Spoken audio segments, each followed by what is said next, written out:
Hello, I'm Patrick Stack, and if you like great stories and you enjoy sport, then I reckon you need ABC Sport Daily in your life. How much lower can we go? We might as well take the punt with Ryan Reynolds and Rob McElhenney, and it's worked, but they had to be invested. You throw in Cam Smith as well, who's exceptionally popular here.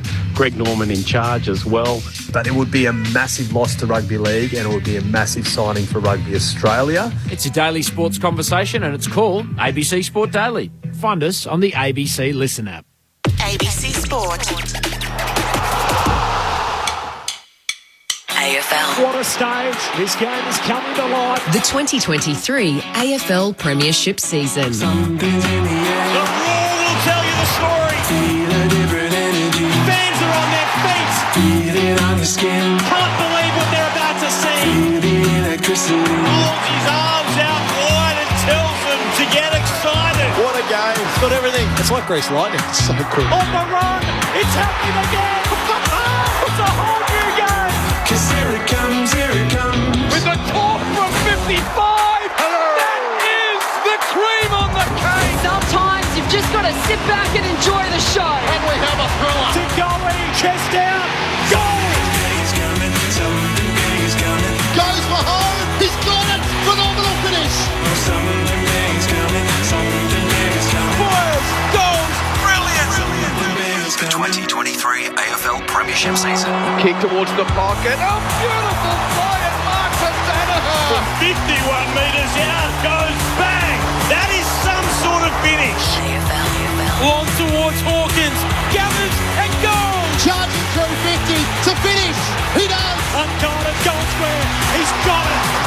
This is just getting good at the G. Grandstand AFL on ABC Radio, Sport Digital, and now streaming every match on the ABC Listen app. Just look for the AFL button. Something big is coming, I know. The conclusion to round 7 shapes up as an epic at the Adelaide Oval as the Never Say Die Magpies cross the border to face the emerging Crows. Adelaide could find itself in the top 4 by the end of the night, but it must overcome a Collingwood outfit eyeing off top spot for the first time since 2012. The Pies will be without star Scott Pendlebury, whilst Adelaide's Rory Laird is set to play after a calf complaint during the week. There are no late changes. The subs, Harry Schomburg for the Crows and Will Kelly for the Pies. Aaron Bryant's with you to call the action, and alongside me, as always, here at the Adelaide Oval is Neil Cross. Afternoon, Crossy. Aaron, great to be here. It's a great feeling about this match. Adelaide, 5 straight wins they're going for. The last time they did that was back in 2017 when they made a grand final. They haven't beaten Collingwood since 2016. Collingwood won the past 6 against Adelaide, plus that, of course, you remember that draw at the MCG in 2017. So plenty to look forward to. It's got a feeling that the Adelaide Oval hasn't had for a while when it comes to the Crows. Hell, the television broadcaster has even got commentators here. So this is really something to look forward to. Everyone's rocked up for this one, Crossy. The expectation, we spoke to Tim Silvers on SA Grandstand yesterday, the Crows CEO. He expects over 45,000 in attendance. They're hoping for a big crowd. It would be one of the biggest we've seen this campaign outside of a showdown for the Adelaide Crows. We have to be cautious mentioning 2017 and 5 wins in a row, and if Adelaide can get back to a grand final, because it makes this man very excited alongside me, former Adelaide Premiership player Rod Jamieson. Welcome, Jamo. Aaron, thank you. Crossy, yes, if it was anything like 17, I would get a little excited too, but no, it's good. Saw Hawthorn and Adelaide last week in Tassie, 8 minutes to go, thinking Adelaide have blown a chance here too, but finish off like they did. Darcy Fogarty, outstanding in the pocket. Isaac Rankin too, and get across the line. Gutsed it out, good win, and just sets up a big game today. Gruelling game for the Crows in Tassie with that contested ball from the Hawks. And the other thing to note is Collingwood enter this game off a 5-day break, so both sides may be a little underdone. It's been a little drizzly out there as well, so we may get some high contested footy. Alongside Rod Jamieson, Port Magpies Premiership player and coach Stephen Williams. Welcome, Steve. Thank you, Aaron. Howdy, guys. Yeah, looking forward to what should be a great game. Probably the game of the round. Collingwood, fantastic comeback. Win in that last quarter against the Bombers on Anzac Day, and the Crows they probably would have lost that game a couple of years ago, but they were able to get back and win one. But they didn't really play that well, so it's a real test. This is probably the biggest test for the Crows so far this year, and I think Jamo and I have both tipped them, so I'm expecting a pretty good game from them today. Jamo's the messiah when it comes to tipping in Adelaide, so it could be a good sign for the home side. That being said, Collingwood absolutely rolling through season 2023, and if it's a close game, back in the visitors, I think, considering their form. Oh, they've got great history too, haven't they, in the close ones? I think Crossy touched the last 6 times here in Adelaide. I think they've won 3 under 1 goal. So they just don't give up, which is a good sign of the way, the energy in which they go about playing their football. If you are just joining us around the country on Grandstand AFL, earlier Geelong defeated Essendon by 28 points. Tom Hawkins had a career-high 8 goals in that game after Charlie Curnow had 9 last night for the Blues.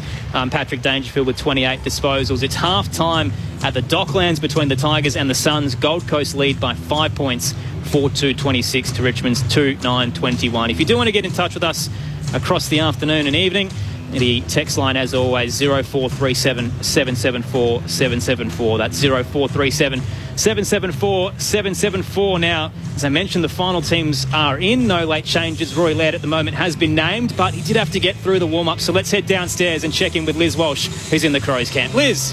Thanks, Aaron. That's right. I'm here with Crows assistant coach Nathan Van Berlo. Nathan, the first thing Crows fans are really wanting to know is Rory Laird in or is he out? Yes, I just had a good chat with Rory and he's ready to go. So he's going to make sure he's well and truly warmed up. We held over Matty Crouch just in case. So unless something unforeseen happens right up until last minute, Lairdy's good to go. Talk us about his calf. How close did it come to him not being in the side today? Oh, look, it was just one of those tricky ones where there's, he felt some awareness, but he had some assurance from the medical team that he should be able to push through it and be okay. So, yeah, it was just a matter of him feeling comfortable enough that he can perform with it. And he's an elite pro, Lairdy, so we'll back him in to get it done for us tonight. It's good news for your club because I think in the last 3 games against Collingwood, he's had 30 or more touches, so he is important. He is very important. I reckon that stat would be across most teams in the comp, with Lairdy being the midfielder that he's become. He's a prolific ball winner for us. He does a lot of work in and around the contest, and even looking back to last week, he was really important for a high stoppage game for us to get it done in and around the clinches. So you're going in unchanged. You're on a 4-game winning streak. The feeling in the side must be good both on and off the field. Yeah, it is good. It's really good to capitalise on good form, and we've been really lucky that our team below in the SANFL have been playing some really strong footy, and competition for spots has been on for a long period of time now, which means we have to perform. So hopefully tonight's another step in that right direction where our boys can play the brand of footy that we really want to become. Adelaide hasn't actually beaten the Pies since 2016. You had a draw in 2017, and then it's been 6 losses over the next, however many years. What do you reckon is key to breaking through for that win against the Pies tonight? Yeah, look, they're a formidable outfit. You have to look forward to earlier in the week when they played their Anzac Day game. They're never out of it, and we've seen that in the last 12 months in particular. The number of close games that they've been able to win and hang in there, and exciting brand that they play. So for us tonight, it's going to be largely contest based. We're going to have to give our forwards a good chance to hit the scoreboard pressure and put the heat on them. But what you know is you're never out of it. They're never out of it. So it's going to be a massive challenge. Your first quarters have been a real strength so far this season. How important is a good start against the Pies today? Yeah, really, really critical. Obviously, if we give them a head start, it's going to be catch-up footy from there on after. But it has been a strong point of our game. So really hoping that we can test them out early. And we know we'll have to be on for 4 quarters to make it count tonight. Nick Dacos, of course, is looming large for you. How do you tackle him today? Yeah, he's a phenomenal talent. Doing some work looking at Collingwood during the week and seeing not just Nick, seeing his brother. He's a phenomenal player, and the amount of talent they've got for their midfield is exemplary. So tonight's going to be a massive challenge. Nick's going to be one that's going to be rolling for the midfield, half back, probably half forward line as well. He can go anywhere, so it's going to be a good challenge for us. Nathan, thank you for your time and good luck. Thanks, Liz. Thanks, Liz. Downstairs with Nathan Van Berlo. So then you heard the news there from the word of the Adelaide camp. Rory Laird will play today. So big news for Crows fans. Their star midfielder will be in. So no changes for them from last week's contest. Meanwhile, for Collingwood, Nathan Murphy and Taylor Adams are in for Scott Pendlebury. Trade Rusco. Will Kelly is the sub once again. Pendles is a bit of a blow for the visitors. Obviously brings a lot of experience and has really relished some more midfield time this year, Jamo. Yeah, look, 364 games too when you have a look at his average already just this year. 21 disposals, 3 tackles, 4 inside 50s, 8 score involvements. So he's all class, longevity, and uses the ball exceptionally well. I mean, Nathan Van Berlo then talks about the contested base. Went back and had a look at round 18, 2022, which is when Collingwood beat Adelaide by 5 points. This is when Rory led. He had 31 disposals and 20 tackles in that game. But you go back through, Lipinski out 9 weeks with a shoulder. He had 13. Sam Berry had 17 tackles. So give an indication of that game. The tackling, 107 to Adelaide, 126 to Collingwood. That is off the charts. And even if you just put a line through a couple of the games, say St Kilda, Port Adelaide, 67 St Kilda, 82 Port. So talk about a contested game. If it's anything like that again today, it'll be super tight and you need to be incredibly clean. Broke the record for tackles. Roy led that game, I'm pretty sure. And we saw a fair bit from Nick Dacos as well, that contest. He was very important in their victory. He had another 40. Yeah, 40 touches, 3 goals, 3 Brownlow votes. He's the 7th player in history to have multiple 40 disposal, 2-goal games, which we saw last week when he won the Anzac medal as well, Steve. Have you seen a young junior as good as Nick Dacos in his second year? No, I remember his dad, Peter, and I think Nick's probably better than Peter. And Josh isn't too bad either, so what a incredibly talented family. Young Gary Ablett, when he come into the team, they're probably very similar sort of players, aren't they? Both played in pretty good teams and both looked right from the very start that they were going to be great players. So he's outstanding, but it'll be interesting to see. Keys has been the talk, hasn't it, that they're going to send him to Dacos to see if they can quell his influence, which no one has really had done it with a player probably of that ability. So Keys has got the aerobic ability, Jamo, to run with him and make it pretty tough for him. So it'll be interesting to see how he does handle it. Kept Adam Sard to a season-low 17 touches in round 5, Ben Keys. So it would be a favourable matchup. We'll wait and see when we get ready for the first bounce, which is about 9 minutes away here at the Adelaide Oval. Aaron Bryans, Neil Cross, Rod Jamieson, Stephen Williams with you on Grandstand AFL. Liz is down on the boundary. She's darted across to the Collingwood camps to check in with them ahead of bounce down. Liz. Thanks, Aaron. I'm down here with Collingwood assistant coach Hayden Skipworth. Hayden, welcome to Adelaide. Your team arrives having played at this ground only a fortnight ago. You enjoyed success here. Does this give you extra confidence coming up against the Crows today? Yeah, it's nice that we actually get to play within a few weeks. So it's a different ground. It's a bit narrower than the MCG. So it is nice to have that fresh in the player's memory and the coach's memory. You're coming off a 5-day break, though. How have you dealt with that this week? It's been fine. We've had the no excuse sort of policy all year. So we've trained over pre-season knowing that this was going to happen. So we did a lot of our training 5 days apart, the big workload. So we've prepped our players as best we can.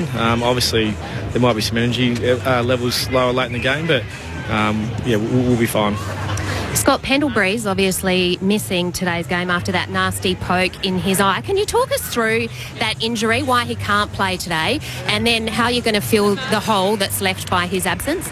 Yes, he had like a poke in the eye, and then he ended up having to get a stitch in it during the week just to help it heal. So in the big picture, we think it's going to be a good thing for him. It breaks up his season. He's done 6 games, a rest, another 6, and then we go into the bye. So to fill his role today, it's going to be a collective. You can't replace someone that great. So the next guy in, we've got Taylor Adams back, obviously spent some time in the midfield, and we're going to need his fresh legs today. What are the Crows' strengths that you're really going to be targeting today? Well, definitely their forwards. They're so efficient going inside 50. So with their small forwards and obviously Tex and Phil Thorpe and these guys up there. So ability to get back as mids to help outnumber back there and transition the ball out. But if we can limit their supply through the midfield, that's going to go a long way as well. Nick Dacos seems to be the name on everyone's lips. He comes into today's game on the back of 2 games of 40 or more touches. Obviously, there's been a lot of discussion this week about whether the Crows will tag him. What are your expectations for what happens with him today? We think he's going to get tagged. Obviously, Keys is probably the one that will go to him. So, he's a fantastic player. He's had a really good second year and a good start to the season. So, the thing with tagging as well is we'll probably move him around a bit, put him through the mids and put him forward and through the wings as well. So, Port did it I think round 2 they did it, and sometimes we can tie the opposition knots by just moving them around, and they have to sort themselves out as well. So it's not as easy as you think tagging him, because he can play multiple roles, and he's so good himself. Is he ready for it today to be tagged? Yeah, he's ready. We prep him every week that to expect it's coming. If it doesn't come, it's just a bonus for him. But we won't get consumed by it on the day. He's got some strategies to deal with it, and we've got some strategies that we can implement as well to help him. Obviously, you work closely with him. Can you just give us an insight? What's the most impressive thing about Nick Dacos? He's probably, a lot of guys will have great ball use, or they'll be great decision makers. He's got both offensively, so he can see things other hoopers don't see, and he's got the skill to hit it. So, offensively he's so gifted, and we're very lucky to have him. Hayden, thanks so much for your time. Good luck today. No worries. Thanks for having us on. Hayden Skipworth downstairs with Liz Walsh ahead of bounce down here at the Adelaide Oval, about 4 minutes away if you are just joining us. No late changes. The subs, Harry Schomburg for the Crows, Will Kelly for the Magpies, Rory Laird will play for the home side. On the text line 0437 774 774, Ken in Port Augusta says good luck to the Magpies. They will probably head in as favourites, I imagine, but it's always a tough task at the Adelaide Oval when the Crows are rocking and rolling on a four-game win streak. But Collingwood could finish the round at the top of the table for the first time since 2012 and have beaten the Crows in their last 6 meetings. So it's not a great record for Adelaide, but this is a different side, and I'm expecting a really enthralling contest. Jamo, how do you think it plays out today? I think it's along those lines, Aaron, as well. I think just this is as good a chance of Adelaide have got at beating Collingwood today, the way that they are playing and what we've seen in the last 4 weeks particularly. First 2 games spoken about at GWS. Clearance work was a concern. They allowed Richmond too much and it was too hard to get it back. And then post that, they've had some really good wins against some quality sides, but also had to guts it out too again against Hawthorn. Look, the contested football is critical, and this is where Collingwood are so good. They're struggling because they don't have the ruck personnel, so they've got the second and third stringer respectfully. I think Adelaide can get on top in there, but the 2 areas are Adelaide is number 1, scores inside 50, and they're up amongst the top 2 or 3 for kicking efficiency. So I think if Adelaide are clean, get their hands on the footy, negate the clearance work, and then their defence is actually really sound, I think Adelaide can get up today. Particularly with the fact that there's no Cox or Cameron playing for Collingwood, so Billy Frampton has done a pretty good job, but yep. I would imagine that Riley O'Brien should be able to get a real ascendancy in there, and if you can give some good clearance work, particularly the way we've seen Jordan Dawson, the form he's been in and his ability to hit targets inside forward 50. Darcy Moore always looms as a problem. If you're struggling and just kicking the ball in long, he's just going to zone off, reads the ball as well as anybody as a key defender. And so if Adelaide can get some good quality ball from the clearance, get it into the hands of those guys that can really kick the ball, they'll be able to bypass him, and there's enough talent in that forward line, Jammo, to kick a winning score. I think Ash Johnson too. I think he's a quality forward for Collingwood. He gets up at the football and looks to do it rather easy. Nathan Kruger will do some ruck work as well. You're right. I think Adelaide will want to push Darcy Moore as far back as they can. They want to hit, I guess, Darcy Fogarty potentially on that lead up rather than just kicking in long to the square. Phil Thorpe, he just doesn't want to be in that area, and that's where Darcy Moore plays his best football. I think Jamie Elliott is dangerous, and he's had a couple of quite brilliant weeks. Yeah, and he's had a big... He got 5 or 6 here one night, yeah, too, didn't he? Yeah, they got some really... They haven't got the big names up forward, the big, strong marking forwards, but, you know, McCree's a really good player. Hill's a good player. Yeah. Jamie Elliott, as you said. And then there's Jack Ginnivan, who also has the ability to kick multiple goals. Hoskin Elliott can pop in. We know also that DeGoey can go forward and kick goals. So there's some real talent in their forward line as well that can rotate through the midfield also. Just got to be clean, slippery conditions here. We've had some drizzle part of the morning and then not just that long ago. So it'd be nice and slippery. It'll be firm. You'll get a true bounce. But I think conditions will be sticky enough for both sides to be able to use the football cleanly.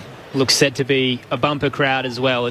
Everyone's filing in, but there's not a lot of room at the northern end on the hill. Let's check in with the conditions and the toss. Liz Walsh downstairs. Liz, how's it looking down there? Yeah, thanks, Aaron. Hello from Boundary Level, where skies might be grey, but spirits are really sunny ahead of this blockbuster final game of the round. You're right, it's been drizzly all day, but it seems to have cleared for now, thank goodness. The breeze is almost non-existent, and it's currently 16 degrees. You're right, the crowd's really building. Tim Silvers might get his wish of 45 plus. They've all just seen Adelaide win the toss, and they'll be kicking to the Riverbank stand end of Adelaide Oval. Quickly looking to the benches for you, and for Adelaide, Lockie Murphy, Riley Philthorpe, Rory Sloane and Wayne Millerer will all start on the bench. Harry Schomburg goes in as the Crows' tactical sub, while for Collingwood, Tom Mitchell still side bottom. Jack Ginnivan and Oleg Markov will start on the bench. Will Kelly is their tactical sub. There's a lot on the line to finish round 7. Both these clubs would love a statement win over a finals contender. Collingwood eyeing off top spot. The Crows could finish in the top 4. Big crowd in attendance, and hopefully the rain does stay away. Aaron Bryans, Neil Cross, Rod Jamieson, Stephen Williams, Liz Walsh with you for the call. The text line across the afternoon, 0437 774 774. Rolly's texted in and says, just saw a rainbow in the Adelaide sky. I think it means Nick Dacos just put his boots on. Strap in, folks, for what's going to be a ripping game. Neil Cross to kick us off at the Adelaide Oval. And that man, Nick Dacos, starting in the middle of the ground, and as predicted, he has Ben Keys for company. The ball about to go down in what shapes as a really entertaining contest between two sides in form. O'Brien got the first tap down to go. He got the first hand pass out to Crisp for Collingwood. Frampton from the ruck, got it on the wing, sent it down to half forward for the Pies. Coming out was Murray for Adelaide, then Michael Annie by hand, and then the hand pass missed from Smith going to Laird. It'll be kicking in danger though. Collingwood conceding the free kick. It'll come back. No, it won't. No, it's gone for taking the leg, so a little bit stiff, but that's the new way that they're interpreting that rule, so probably fair enough. Brodie Smith slid in and took out the legs of Ash Johnson, who was a little proppy getting back up, but he'll take his kick. Heads wide to Josh Dacos. He's at right half forward. Ben Keys starting on Nick in the middle as well. Josh pops it into the scoreboard pocket. He's looking for Frampton, had 2 to beat. Getting back. Laird stuck a hand out to bring it to ground, then gathers. Hands it off to Rochelle. Adelaide will exit defensive 50 to Saligo. He's at the defensive edge. Out wide now to Jones. Close to the boundary line. Goes for a low rolling ball. Fogarty slides in. Can't collect with Murphy on his tail. And they'll hold things up just forward of centre wing, the Magpies. No score so far. We've travelled 70 seconds into the conclusion of round 7. Billy Frampton too played at Adelaide last year. That they know how tough and competitive he is, and in the middle of the ground, and he's going to stretch Riley O'Brien around it. Ball in the hands off the contest for Noble. He drives it forward for Collingwood. Over the back of the pack, Johnson picks it up. Looking for a hand pass, thought about it. Still around in that scoreboard pocket, centres it up. Hinge was under it, 2 grabs, took the mark for Adelaide. Right at the top of the goal square, John Hinge with the ball, rather. That's not John Hinge, that's his brother. So Hinge is about to drive the ball. One game he played, and it would get Collingwood too, Crossy, I think. Did his hamstring badly, John Hinge. So Mitch Hinge has got it out onto the wing to Walker, and then his inward ball was very good. Rochelle marked uncontested, turned and looked to the broadcast swing. It was poor. Floated in the air, gave Hoskin Elliott time to get back. Take the intercept mark at the defensive edge of the square. He'll kick towards the benches and find Beau McCreery. Fair few South Australians out there for the Magpies. McCreery, one of those. And the coach. South Adelaide product. He heads up towards centre half forward. Packer waits. O'Brien's got some space to float across. Couldn't bring it down. Bowled over in the contest in the end. Laird can gather. Handballs in space. Didn't favour Keys. McCreery charges through for the Magpies. Hands it forward to Myercheck. Gave it off to Elliott. He fumbled. Head over the foot. He caught in the tackle from Michael Annie. He did fall into his back late. No whistle. Duday can clear. Spiralling low ball hits to Goey. It'll come straight back in for Collingwood. Good push. Max Michael Annie then, just his composure again to sit and not give away a free. De Goey handball off to Maynard. He goes deep inside forward 50, off hands it comes. And Chase Jones wins it away from Dacos and got the hand pass received, and then off he went to Saligo with a scrummy kick, but it wasn't too bad in the end. Saligo picked it up, and then Rochelle takes the mark outside defensive 50 for Adelaide. Centres the ball straight away. Picks off Hinge. Hinge kicks right across the centre square. Good kick. Finds Pedler at half forward. Plays on immediately. Long ball looking for Fogarty or a goal. And it's away to the left for the minor score. So Adelaide first on the board with that break from their defensive area. And Collingwood quick to bring it in through Moore. Comes out to this broadcast side with his kick. Intercept by Duday. Did well to float across and bring it to ground. Gathers and gives it to Scholl. Tried to get it back to him. He was running the other way, though. Bounces towards the boundary line, and Hoskin Elliott will have scored it over. Just a bit too heavy, that kick from Pedler. Fogarty was all alone, running back with the flight, and wasted opportunity for the Crows, Jamo. Oh, we're privileged where we sit, and it just unfolded. He just had to put it over in front. He had a shot on goal, I felt. I don't think he was looking for Fogarty, which is then lower the eyes and have a really good look. Inside 50s, 5 to Collingwood, and that was the only time Adelaide have been. Adelaide by a point early. O'Brien won it down. Dawson, a rare fumble, couldn't gather to go. He slapped it straight towards Rochelle, who gathers from 45 low. Spearing kick around the body. Hit Murphy, who gathered on the bounce. Clears it out towards the broadcast wing. Myercheck leading out at the front of the pack. Missed it. Straight through him.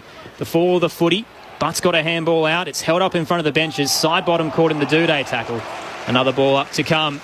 Highly contested footy so far. Neither side with any ascendancy. On the text line, Tony in Warrnambool says, danger game for my Pies. Had to work very hard to defeat Adelaide last year. O'Brien with a tap down. Ball found its way to the ground and Josh Dacos just socketed it towards centre wing for Collingwood. On the ground, Duday gave it to Michael Annie. Trapped straight away in a tackle from Adams. Umpire says, come, give it to me. So a ball up between half forward and centre wing for Collingwood, attacking that scoreboard, the old scoreboard end of the ground. Adelaide by a point, 5 minutes in. Goes to ground, side bottom gathers and flicks a handball out in the path of Nick Dacos. Keys is all over him. Going to be hard to get a touch today. Speaking of holding, free kick to go to Tom Mitchell. Just kept away from the contest. He'll receive the free kick just behind left half forward. There's no one on the mark, so he can march towards the arc, take a bounce and head towards the top of the goal square. O'Brien can float across again, misses the intercept mark, bounce straight out of his hands. Elliott again couldn't get there, and Murray can throw it on the boot with a high ball just to clear it out towards the broadcast wing. Entangled is more and Fogarty. High free kick to go Darcy's way. Adelaide just behind centre wing. A Foggle look on the 45 to Laird. Didn't give it to him in the end because the umpire had to call him back. Finally he does. Uncontested mark just forward of centre wing in front of the benches for the Crows. If I can go now, it's Taylor walking on Quain, or he's just put it in the air. Adelaide are taking too long. The little chip to Scholl. He tried to go over the man on the mark, Crisp, who intercepted. Gave it off to Moore. Down the line he goes. Another intercept mark, this time by Duday for Adelaide. Inboard, he had three options. And he found Keys, who now is taking his time. Keys running with Nick Dacos, who was well off him then. And this is how the Collingwood player can be hurt. Or at least that's the theory. Dacos went back to Butts, or rather Keys went back to Butts. Down to half forward he goes. O'Brien pushed aside two and took a mark. Just on 50 at right half forward. Looked towards Duday on the right. Instead, he'll centre his kick up towards Chase Jones. 3 Pies flew, no Crows did. They did well to knock it in the path of Sidebottom, who hands it back to Frampton. Right back pocket, some jeers from the Crows fans. He did spend a fair bit of time at the Adelaide Footy Club, Billy Frampton. He goes short to Nick Dacos at right half back. Frampton, 21 games at the Crows, then made his way to the Power. Great competitor too, uses the football well by foot. Beautiful kick down the line from Nick Dacos. Just picked out Noble. Got away from Keys. Both sides are setting up really well behind the ball, Jamo, so it's hard to move it quickly. Noble takes his time. Down the line he goes high. Adelaide with plenty of numbers. Ball comes to the front, offside bottom, game to Saligo, and then Rochelle for Adelaide, and now Sloan running through the midfield. Over the top to Pedler, fumbled. Sloan followed up with the ball on the ground and socket to half forward. Maynard's got 3 Crows on him. Keys just sockers it forward into the hands of Fogarty. Kept it low for the goal. Not quite. Walker was in the square. It was a hard pass. He kept it low, skidded off, and just through for the minor score. Adelaide 2 points in front. That says sum total this afternoon. 2 behinds after 7 minutes of the opening quarter. It's 2 times now that they've probably got the ball over the back, had 3 players, and just couldn't complete the exercise to kick a goal. Nick Dacos plays on from the defensive goal square, hits his skipper Darcy Moore, still just inside the defensive 50. Right in the middle. It's a dangerous kick into the square. A bit too hot for Maynard. Spoilt away by Jones. Bounces in front of Keys. Caught in the tackle from Adams. Dropped it. Play continues. Side bottom charges through, but over around the footy. Maynard gets it to Crisp. Skyward ball for the Pies. Up towards the broadcast wing. Ginnivan disposed of Duday. Bounces to the back to Scholl. He eludes Josh Dacos. Handball into Dawson. The Crows now looking to counter. Awful kick from Jordan Dawson. Straight through Keys. It was low and hard. Noble's at the back. Here come the Pies. Over the top to side bottom. Beautiful tap to Hoskin Elliott. Forward now into the path of Hill. He'll run into the Butts wall. He did well to stand his ground. The Crows defender. It ricochets out to right half forward for the Magpies. And a tackle laid. About 60 out. Collingwood kicking to the left of your radio dial, the northern end. They're trailing by 2 points.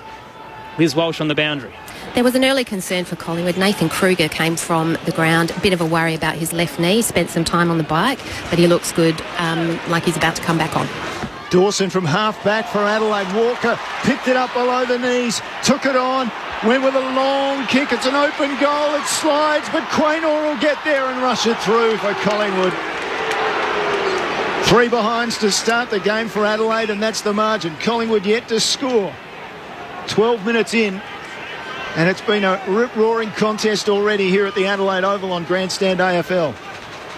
Once again, the Crows had the ball with an open forward 50, but probably the better decision from Tex may have resulted in a goal as well. Nick Dacos has kicked his Porter Mitchell out of the defensive 50. Dawson intercepted, gets it off to Walker, who can snap from 35 and capitalise. Adelaide's verse comes off a costly turnover from the young gun for the Pies, and it's on as well. Players come from everywhere. The Crows certainly wanted to let them know about it. Braden Maynard's in the middle of it all, but it's Adelaide who'll be overjoyed with their start. 1-3-9. Collingwood yet to score 10 minutes in at the Adelaide Oval on Grandstand AFL. Your experts, Rod Jamieson and Stephen Williams. Well, we just spoke of the execution, and albeit it's hard, both teams have got enormous pressure at the moment on both ends of the ground through the middle. Some key decision-making has caused the turnover to go full, but Adelaide, you're right, so they've had 3 opportunities. Lower the eyes, pick a better option, just slow down and consider, and that's what Taylor Walker was able to do on that occasion. Could have given the handball, but the Collingwood defenders were already anticipating, which allowed him to stop. They all ran past him, and he was able to snap truly. Is there a better snap around the body than Taylor Walker? 30% of Adelaide's goals come from snaps, so they're really good at that. Out of the middle, Nick Dacos off the ground, down towards half forward for Collingwood. Keys, Dacos direct opponent, took the ball away with a hand pass to Sloan, then to Chase Jones, and he dropped it in short for Laird at half back for Adelaide. Out there on the eastern side of the oval. Laird pauses and then goes down the line with his kick. Murphy got rid of his man, or he was taken late. The umpire said that was okay. It was Murphy against Murphy, and it was the Adelaide version that came down with the ball. Nick Lockie Dacos. Murphy to go forward. 6 already, sorry, Crossy. Murphy inside 50. He's looking for Thilthorpe, just a little bit too high. Cleared the pack. At the back, Moore gives it off. Kruger across defensive 50. It was dangerous. Side bottom in a bit of trouble. Gave it back to Kruger, who fends off Hinge with force. It was ferocious, but the clearing kick is poor. Straight to Sloan at centre half back. Intercept mark for Adelaide. Too far out to score. The former skipper heads towards the top of the goal square. Charging out Thilthorpe again. Pack crunches. Front and square coming through. Shoal weaved. Was caught in the Dacos tackle. Ball up or holding the ball. Yep. Free kick to go Collingwood's way. Nick Dacos, the recipient. He's found a way to get away from Ben Keys, but he's had to do it basically in the defensive goal square. Out to side bottom, the mark, and then down the line he goes to centre wing. Duday at the back with a punch forward. Sloan and Laird and Butts, they all combine with hand pass to Hinge, then all the way back to Millerer, then back to Michael Annie. Michael Annie off half back, goes down the line. Sloan protected well by Saligo, took the mark. Quaynor kept out of it. Sloan off the left foot inside 50. Kruger comes across in front of, well, he's paid the price. In the end, it's Rankin picks it up, snaps for goal. And Kruger made the mistake of coming across Fogarty, who absolutely thumped into him. But Crum went to Rankin. Outside of the right foot from 35. Adelaide have a second on the board. 2-3-15. Collingwood yet to score. 13 minutes down in the opening quarter. That's class, isn't it, Gemmo? That's what Adelaide paid for. A young man that when he gets the ball in his hand, he doesn't panic. He had Collingwood players around him, but he just was able to weave through, brush a couple of tackles off, sell the dummy, and then just finish with a beautiful off the outside of the boot. So great goal, Isaac Rankin. What about Nathan Kruger did the right thing? You called it, Crossy, as well. Here's a bloke who 196, 98 kilo. Darcy Fogarty just smashed into him. Took some time for him to get up, so he felt how hard that was, and again, just the ability to be able to bring the football to ground and create something. Crows by 15 in the middle. O'Brien wins it down, bounces in front of Laird. He's caught up in the Degoe tackle. It was in the back. The whistle will come late, and Adelaide will take the free kick as Chase Jones hands it back to Rory Laird. And a couple of concerns. The knee knock last week, the calf during the week, but he's playing and looks okay out there. Heads wide to Duday, long ball inside 50, just hit for territory. Murphy came out, should have taken the uncontested intercept, instead put it down. Now Noble's wrapped up by Murphy. Ball up to come just inside or just outside the attacking 50 for the Crows. Over at the Docklands, the Suns by 17 points, 12 minutes into the third over the Tigers. If you do want to hear it, jump on the ABC Listen app and hit the AFL Extra button. Lachie Murphy did that really well for Adelaide. Nathan Murphy was flat out coming to get the footy, and he was worried about the contest coming the other way. Great tap from O'Brien, found Chase Jones, top of the goal square. Thilthorpe brings it to the front. There's a tackle there by Rankin on Quaynor. Ball comes loose, picked up by Laird. Hand pass off the Keys. Hand pass was a throw, said the umpire, as he gave it to Rankin, who now kicks the goal and gives away 50. So Rankin, I think, perhaps knew what he was doing there, because Sidebottom had a word to him, just tapped him on the backside and had a bit of a laugh. Yeah, no question. He knew that it was a free kick, but he's looking very dangerous up there. So it'll be Murphy, the Collingwood version, to take the free kick. Goes wide to Noble, and further wide now for Josh Dacos. Through centre wing, he heads up to right half forward. Ginnivan from the side, a bit too high for him. At the back, Murray, under a bit of pressure from Johnson. Ginnivan charges through and gathers, snaps towards goal. It's a tumbling footy. Miller will wait back and double fist it through for Collingwood's first score of the afternoon, are behind. They trail Adelaide by 14 points, 15 minutes in. On the text line, Rory's flicked us a message. He said he's a blind listener. Privileged to call for you, Rory. He says it's my birthday on Tuesday, so a Pies win would be an extra special present. Oh, well, happy birthday. Nick Dacos with 7, Rory Laird with 7. Adelaide moving the ball with precision and short passing. They've found Fogarty now on centre wing.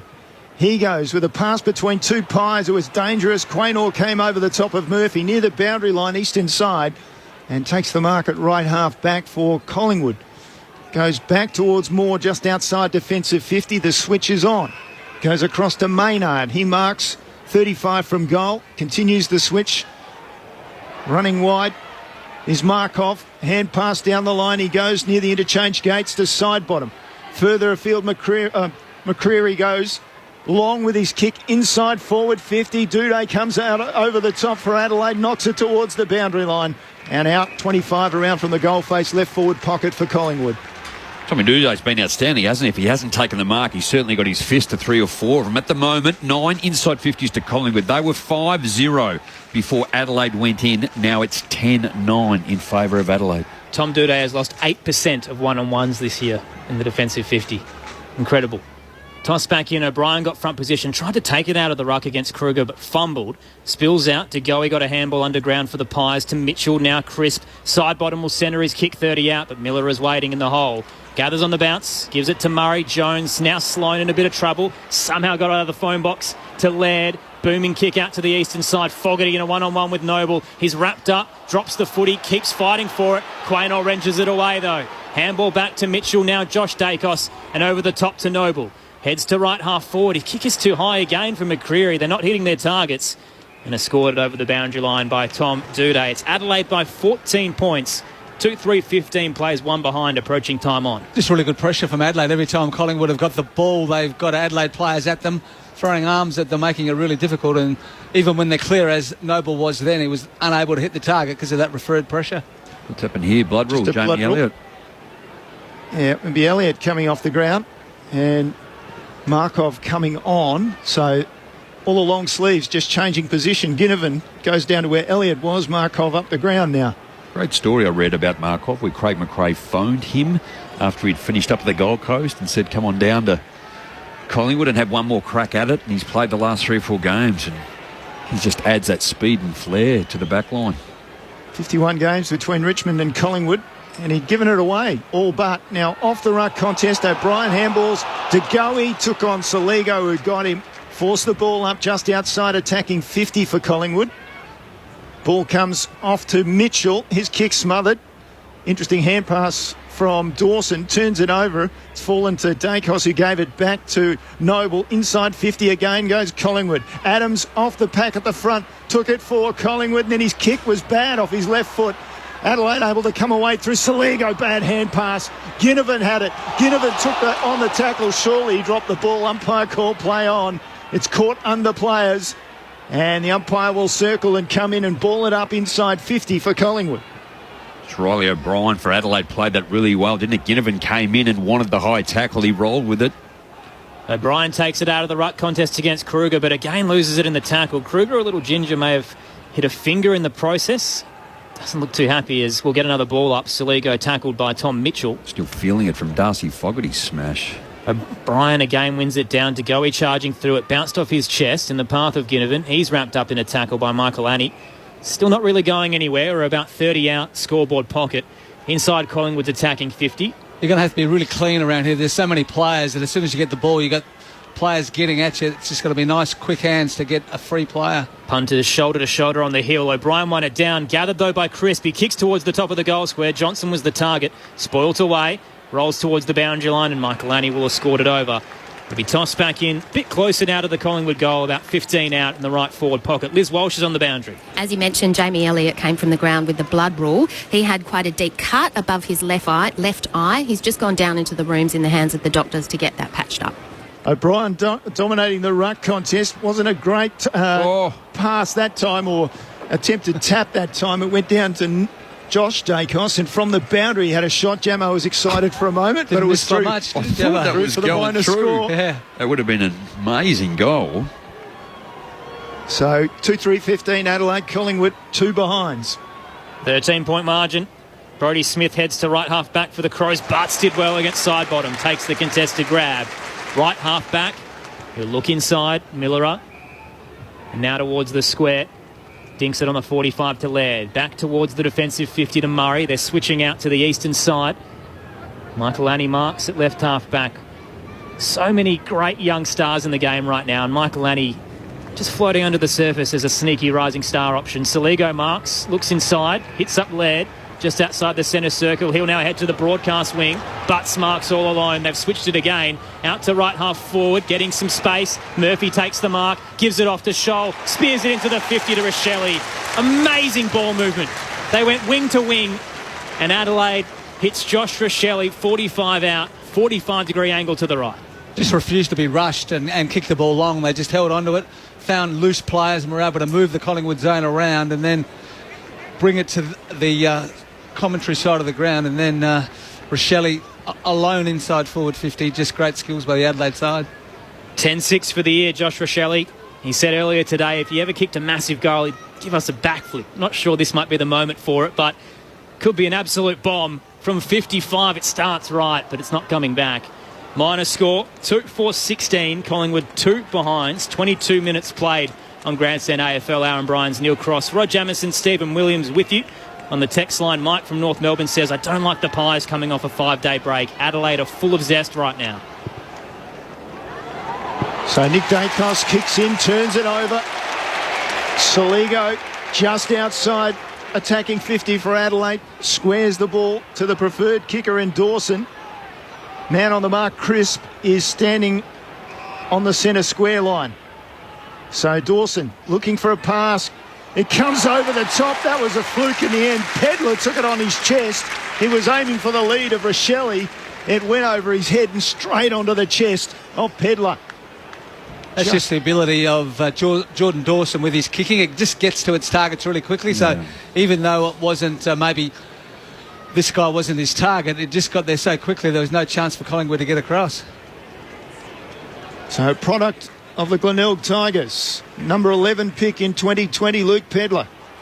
In he comes and astray. Adelaide missing out on opportunities. It's becoming a little bit of a worry now. 2-5-17. The Pies just the 2 behinds. Grandstand AFL on ABC Radio Sport Digital and the ABC AFL stream. Well, the number 1 team coming into the competition when they go inside 50. And there's 1 rush behind, but 4 behinds on the ball with 2 easy misses. Collingwood exit towards half back, gathered by Adams, who gives it off to De Goey. Full 360 in the Rochelle tackle, but gets it out to Mitchell. Forward to Adams in the path of Frampton, uses the body, trying to shepherd it to Mitchell, who threw it through his legs. Absolute tunnel ball. The umpire wasn't falling for it. Free kick to Adelaide in the centre square. They want to move it fast. Scholl wide to Millera. Now coming off half-back Hinge. Heads towards the left forward pocket. Walker's his target up against Moore. Great body work from the Magpies defender. Just tunnelled him underneath the footy. Took the intercept mark in the right back pocket. Liz Walsh on the boundary. Yeah, I said before that there was a concern over Nathan Kruger's knee. He's just come from the field. He didn't even talk to doctors. Will Kelly just took his training top off and has already jumped out onto the oval. Nathan Kruger is out for the Pies. Well, that's another big loss, isn't it, too? Another big man in the ruck stocks that they need to find, and the rotation will be down. Pack mark from Thilthorpe, and Adelaide's got a chance to go inside 50 again. It's bounced over the back, and it was Murphy who sent it in there. The ball's cleared by Collingwood out to this side. Markov with the ball down the line. He goes with a kick. Showed it too much air. And Dawson, who else, came across and knocked it over the boundary line near the interchange gates. We'll get a throw in. Adelaide have had a very, very good first quarter, but only lead by 15 points thanks to some poor goal kicking. A lot of Collingwood punters felt that Trey Rusco was very stiff to be omitted from this team. It was purely structural that they kept Kruger in because he didn't play well on Anzac Day. And now he's out. Frampton's going to one out. I thought he was stiff as well. In the ruck contest, it clean bowls both rucks. At the back, Josh Dacos for the Pies. Gave it to Maynard. Handball smothered. Rankin did very well. Saligo came through. Gave it to Pedley. His handball was poor. Duday mops it up, though, at the back. Gives it to Miller in the centre square. Up towards half forward. Thilthorpe waited for it. Back with the flight. Frampton gave away a free kick. Thilthorpe gathers. Quickly looks inside. And pinpoint pass. Honours the lead of Josh Rochelle. 40 out. Slight angle to the right. That was the key to that play. He just didn't go back and wait. He just got back off his mark quickly. There was certainly a lot of room in front of Josh Rochelle, and he honoured the lead. Didn't kick the ball long to where Collingwood had their numbers and drop-off players. Just hit up the lead, and real opportunity now for Adelaide. Needs to kick this because, as we mentioned, Adelaide have dominated the game. They need to start getting some distance on the scoreboard. His last shot was too far right. This time he's been brought around a little bit on the mark, so will it work wonders for him? Kicks from 48, starting left this time. He's put too much on it to try and make amends, and it's a minus score on the other side. Adelaide 2-6-18.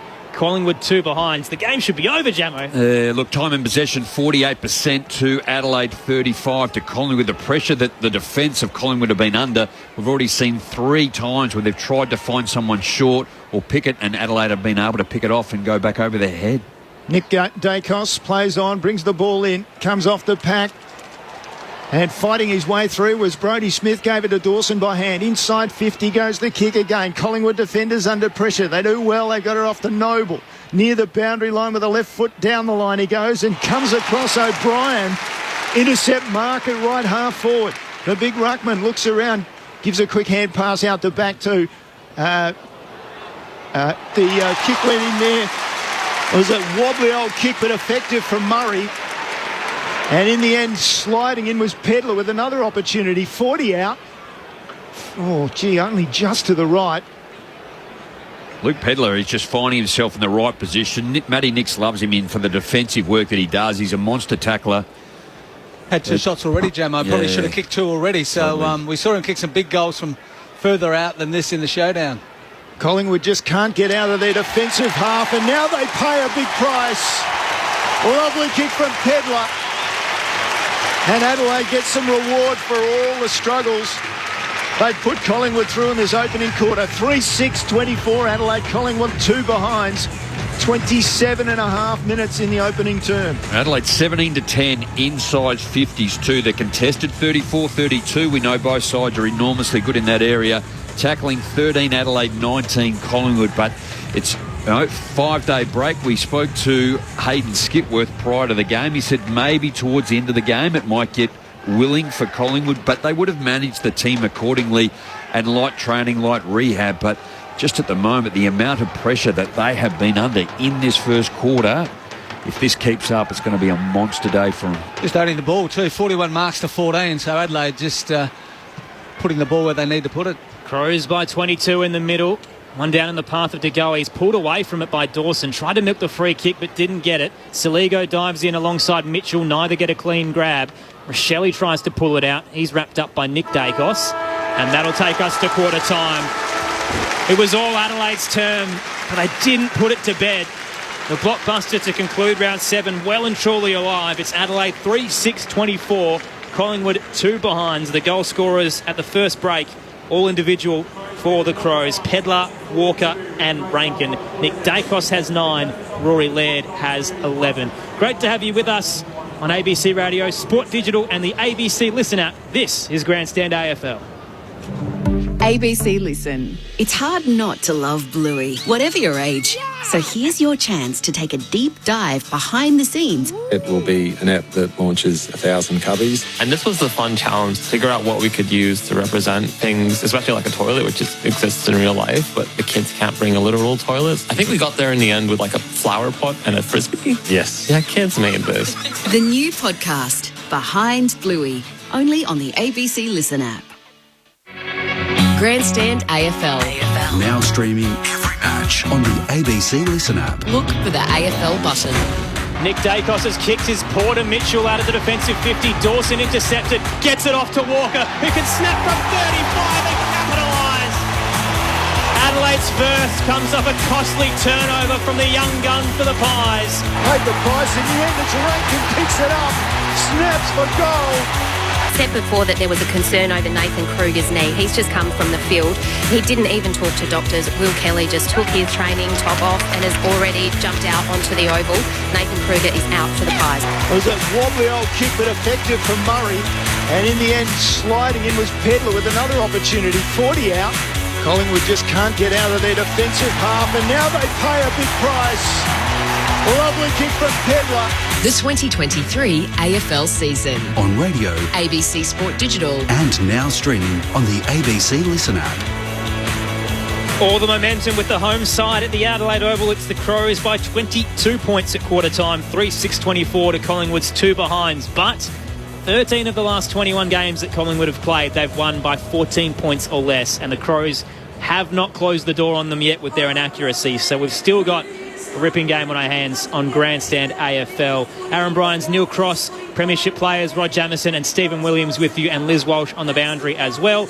Over at the Docklands, it's approaching three-quarter time, and the Gold Coast Suns look like they have Richmond's number. They're up by 22 points, 9-3-57 to 4-11-35. Ben King has 4 goals for the Suns there. If you do want to hear the game, jump on the ABC Listen app.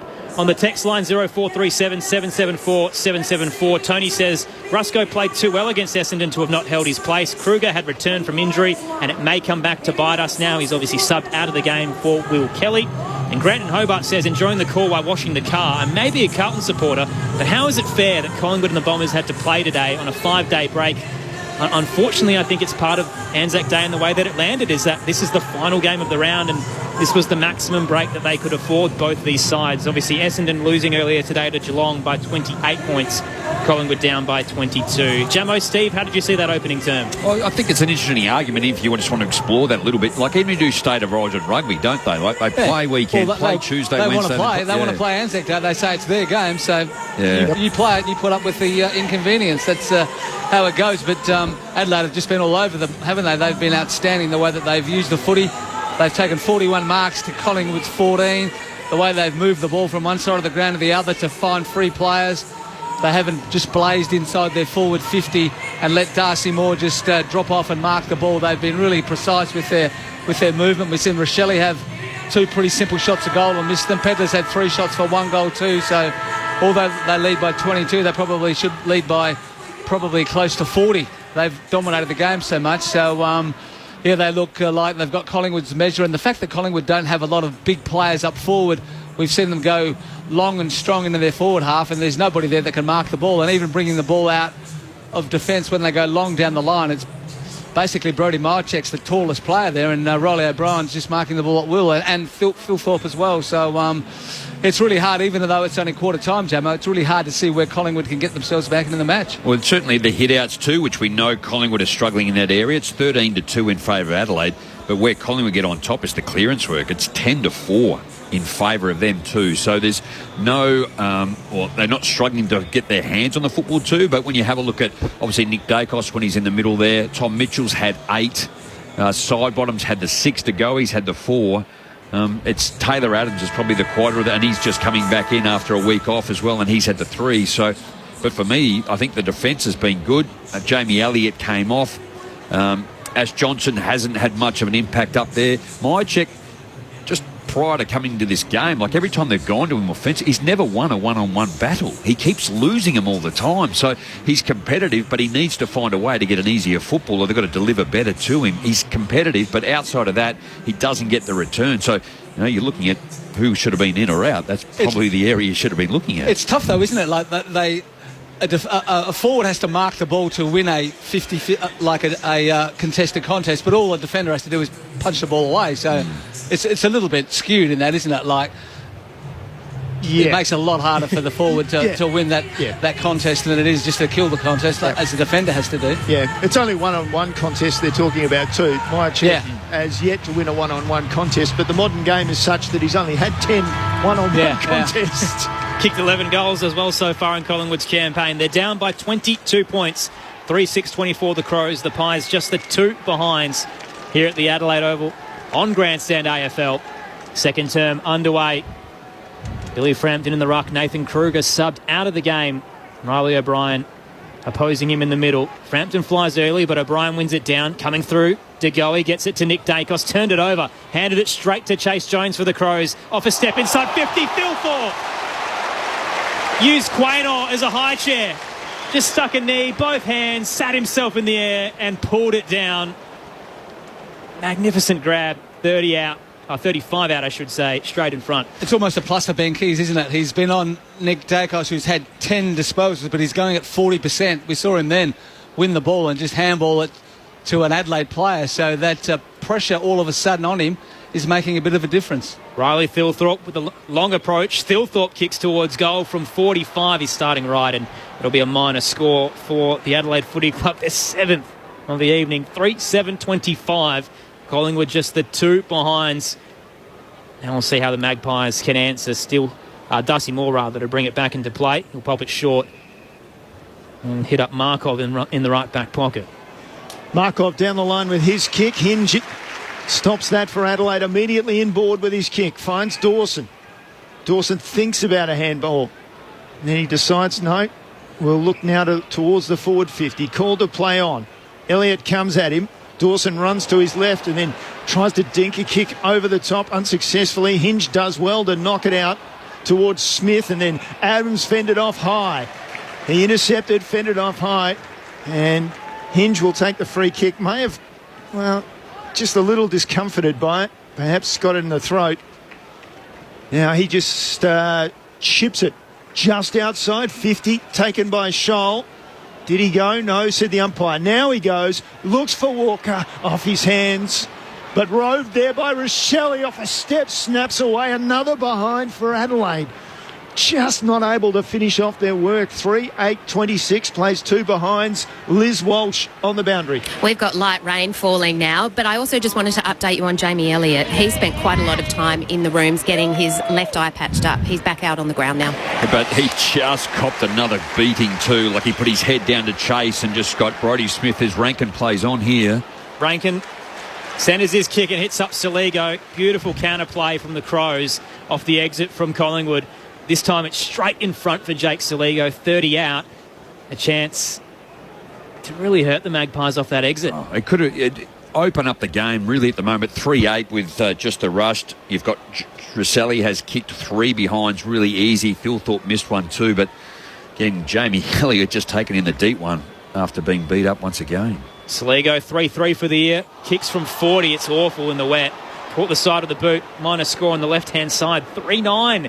27. Matthew Nix, unfortunately, can only scratch his head because he can't pull his any hair out. But Collingwood have 2 behinds. The Pies last went goalless in an opening term, round 13 of last year. They did go on to win that game, though. 25 the margin in favour of the Crows. Pies come off half-back from a contest. Side bottom just puts the ball down the line. Surely that's without proper intent, and that's the way it's been ruled. So turnover at half-back for Adelaide. Michael Lanny takes it, standing outside the boundary line. Just highlights the pressure, Crossy, too. He had nothing else to go to. Collingwood had pushed back behind the football with the numbers, and they kick up the line. Nothing there. Thilthorpe, great mark. And then inboard straight away to Saligo. Saligo inside 50, a 3-on-1. Collingwood come away. Murphy takes the mark, flares it out to the eastern side of the ground. Hoskin Elliott, perhaps his first touch of the afternoon. Adelaide are just doing so well in holding Collingwood up. We've seen Collingwood over the last year or so just run and gun and move the ball that quickly, take chances, but They're not able to do that today. Heads along to Myercheck. He was bumped out of it by Butts in the air. Spilled to Mitchell, who gave it to Myercheck. Off a step, hits up Bobby Hill. Centres his kick on the lead out. Went straight through the hands of Elliott. Collingwood, that would have been a beautiful entry, and they've somehow mucked it up. And here comes the counter. Out to the broadcast wing for the Crows. Murphy had plenty of real estate to run into. Kick up to left half forward, hits Rankin. He turns into the left forward pocket. Walker in a one-on-one with Murphy. Bumps him away from the contest. It spills to the back and over the boundary line in the left forward pocket for the Crows. That was some quick transition off half back. Adelaide just look electric so far tonight, Jamo. Well, if you're an Adelaide supporter, you just sit back and we said, what's going to win the game from? One, it's going to be execution, and you're so good in front of goal, and at the moment, they're not doing either right. But they're that far in front. They look that much better than Collingwood that it looks like it's only a matter of time. Ball off the ruck contest. Crisp just sunk the slipper. Only got as far as Laird. Slipped a hand pass to Soligo. Taken down in a tackle. Thought he had his hands free initially. So did the umpire. De Goey will receive the free kick for Collingwood. About 45 out, straight out from his own goal face. Hooks the ball looking for Elliott. Oh, Michael Annie was buffeted away and still got hands to it and took it away. Now it's in the middle of play. Chase Jones with a bit of time warp. The jump to the left and then kicks long to the pocket. And then out of bounds. Nathan Murphy going back for Collingwood, knocks it out in that scoreboard pocket away from Rankin. Adelaide are hot everywhere except on the scoreboard. You'd almost say Collingwood are out on their feet here, aren't they? They look like the dam is just about to burst. Michael Annie kept Luke Bruce goalless last week. I think he's only had 2 goals kicked on him across the campaign. Frampton gets away from Walker, double tap down from the boundary throw-in. Gave it to Mitchell, then off to Kelly, the sub, who just put it straight over the boundary line with a poor disposal. We'll get another boundary throw-in. Adelaide up by 25 points, 3-9-27. Plays 2 behinds. Fran from Melbourne's flicked us a text, says, go Pies. Got the telly on, got the sound off and listening to you. Good to hear, Stephen Williams. Got some fans out there, Steve. Yeah, it's good to hear, hey? Toss back in. Not surprised. Walker wins it down, looking for Laird. Head over the footy, bounced off Nick Dacos. Somehow got it to Rankin, though, who kicks for goal. Minor score on the right-hand side. Adelaide 3-10. 28. They're slowly increasing their lead at the Adelaide Oval. Collingwood still just the 2 behinds. They've moved it out to the right back pocket. Still side bottom. He battled the flu during the week, has the footy. Side bottom backs up, still inside defensive 50 for Collingwood down the line. He's forced to go with the kick. Crisp will look around and realise he has to go. And Dawson comes over the top for Adelaide and pummels the ball over the boundary line for the throw-in. Just ahead of centre wing for the Crows. It's not going to do the trick, that kick, Jamo, is it down the line? There's nobody to mark the ball. Collingwood need to take some chances and look to move the ball through the middle of the ground. Off the ruck contest, Laird was good. Scholl thought about going with his left leg, then decided to give it to Dawson. Hand pass to Laird, then back to Hinge, and he goes off his left foot, and it slides off the outside and out on the full. And still side bottom's enjoying these easy kicks. He's got another one. Well, it probably reflects how well Adelaide are playing at the moment too. Like Collingwood do love to go through the centre of the ground, and at the moment they're not even looking to go down there. The defence is setting up. Again, Collingwood look tired. They can't get ahead of the football. There's certainly no run or rebound coming from behind. Nothing to offer for side bottom, so he bangs it towards the centre square. Spoilt away from a couple of Magpies. De Goey gathered and was run down in the tackle. Holding the ball. Dawson got him.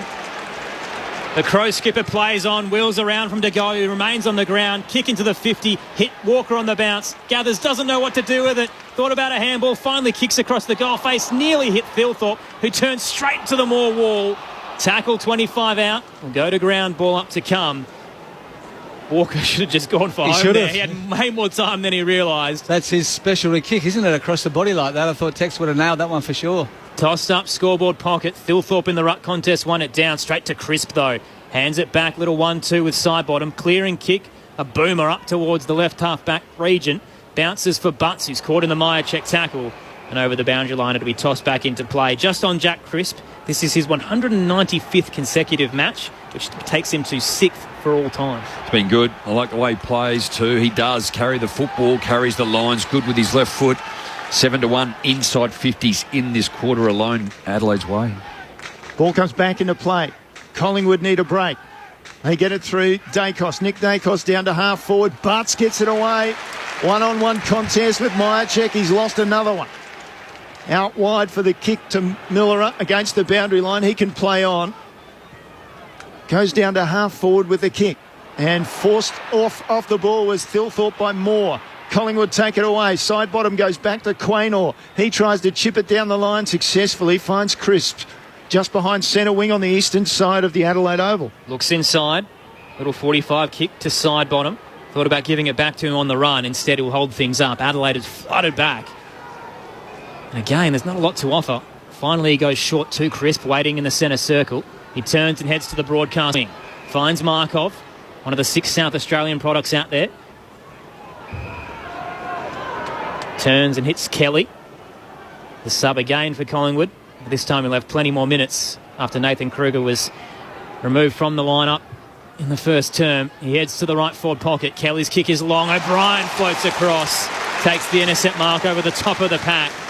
They need him to capitalise on the mismatch this afternoon, and Riley O'Brien has certainly done that in the wet so far. Tough when it's on the bench, but Johnson, McQuarrie, Elliott, Dacos, Noble, Frampton, Adams, Ginnivan, no touches this quarter. Well, it looked like Dawson had stopped that mark solid. In the end, a couple of hand passes later. Dacos, that's Nick Dacos, goes into the forward pocket with a kick. And going back with a flight, Hoskin Elliott knocked it away from Murray. Crowd not happy with that either. Thought maybe he was interfered with by Hoskin Elliott coming back with a flight.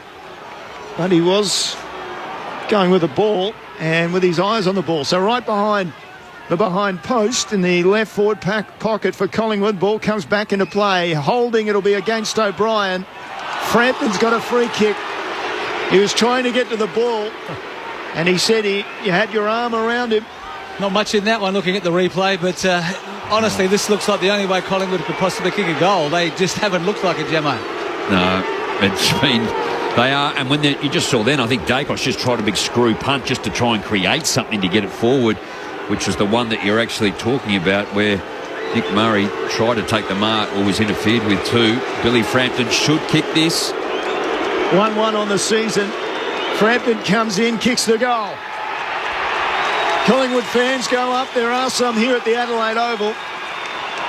For the Crows, well, they're disappointed. They've given up a goal. Finally, 11 minutes into the second term, and Collingwood has a goal on the board. 1-2-8 plays Adelaide 3-10-28.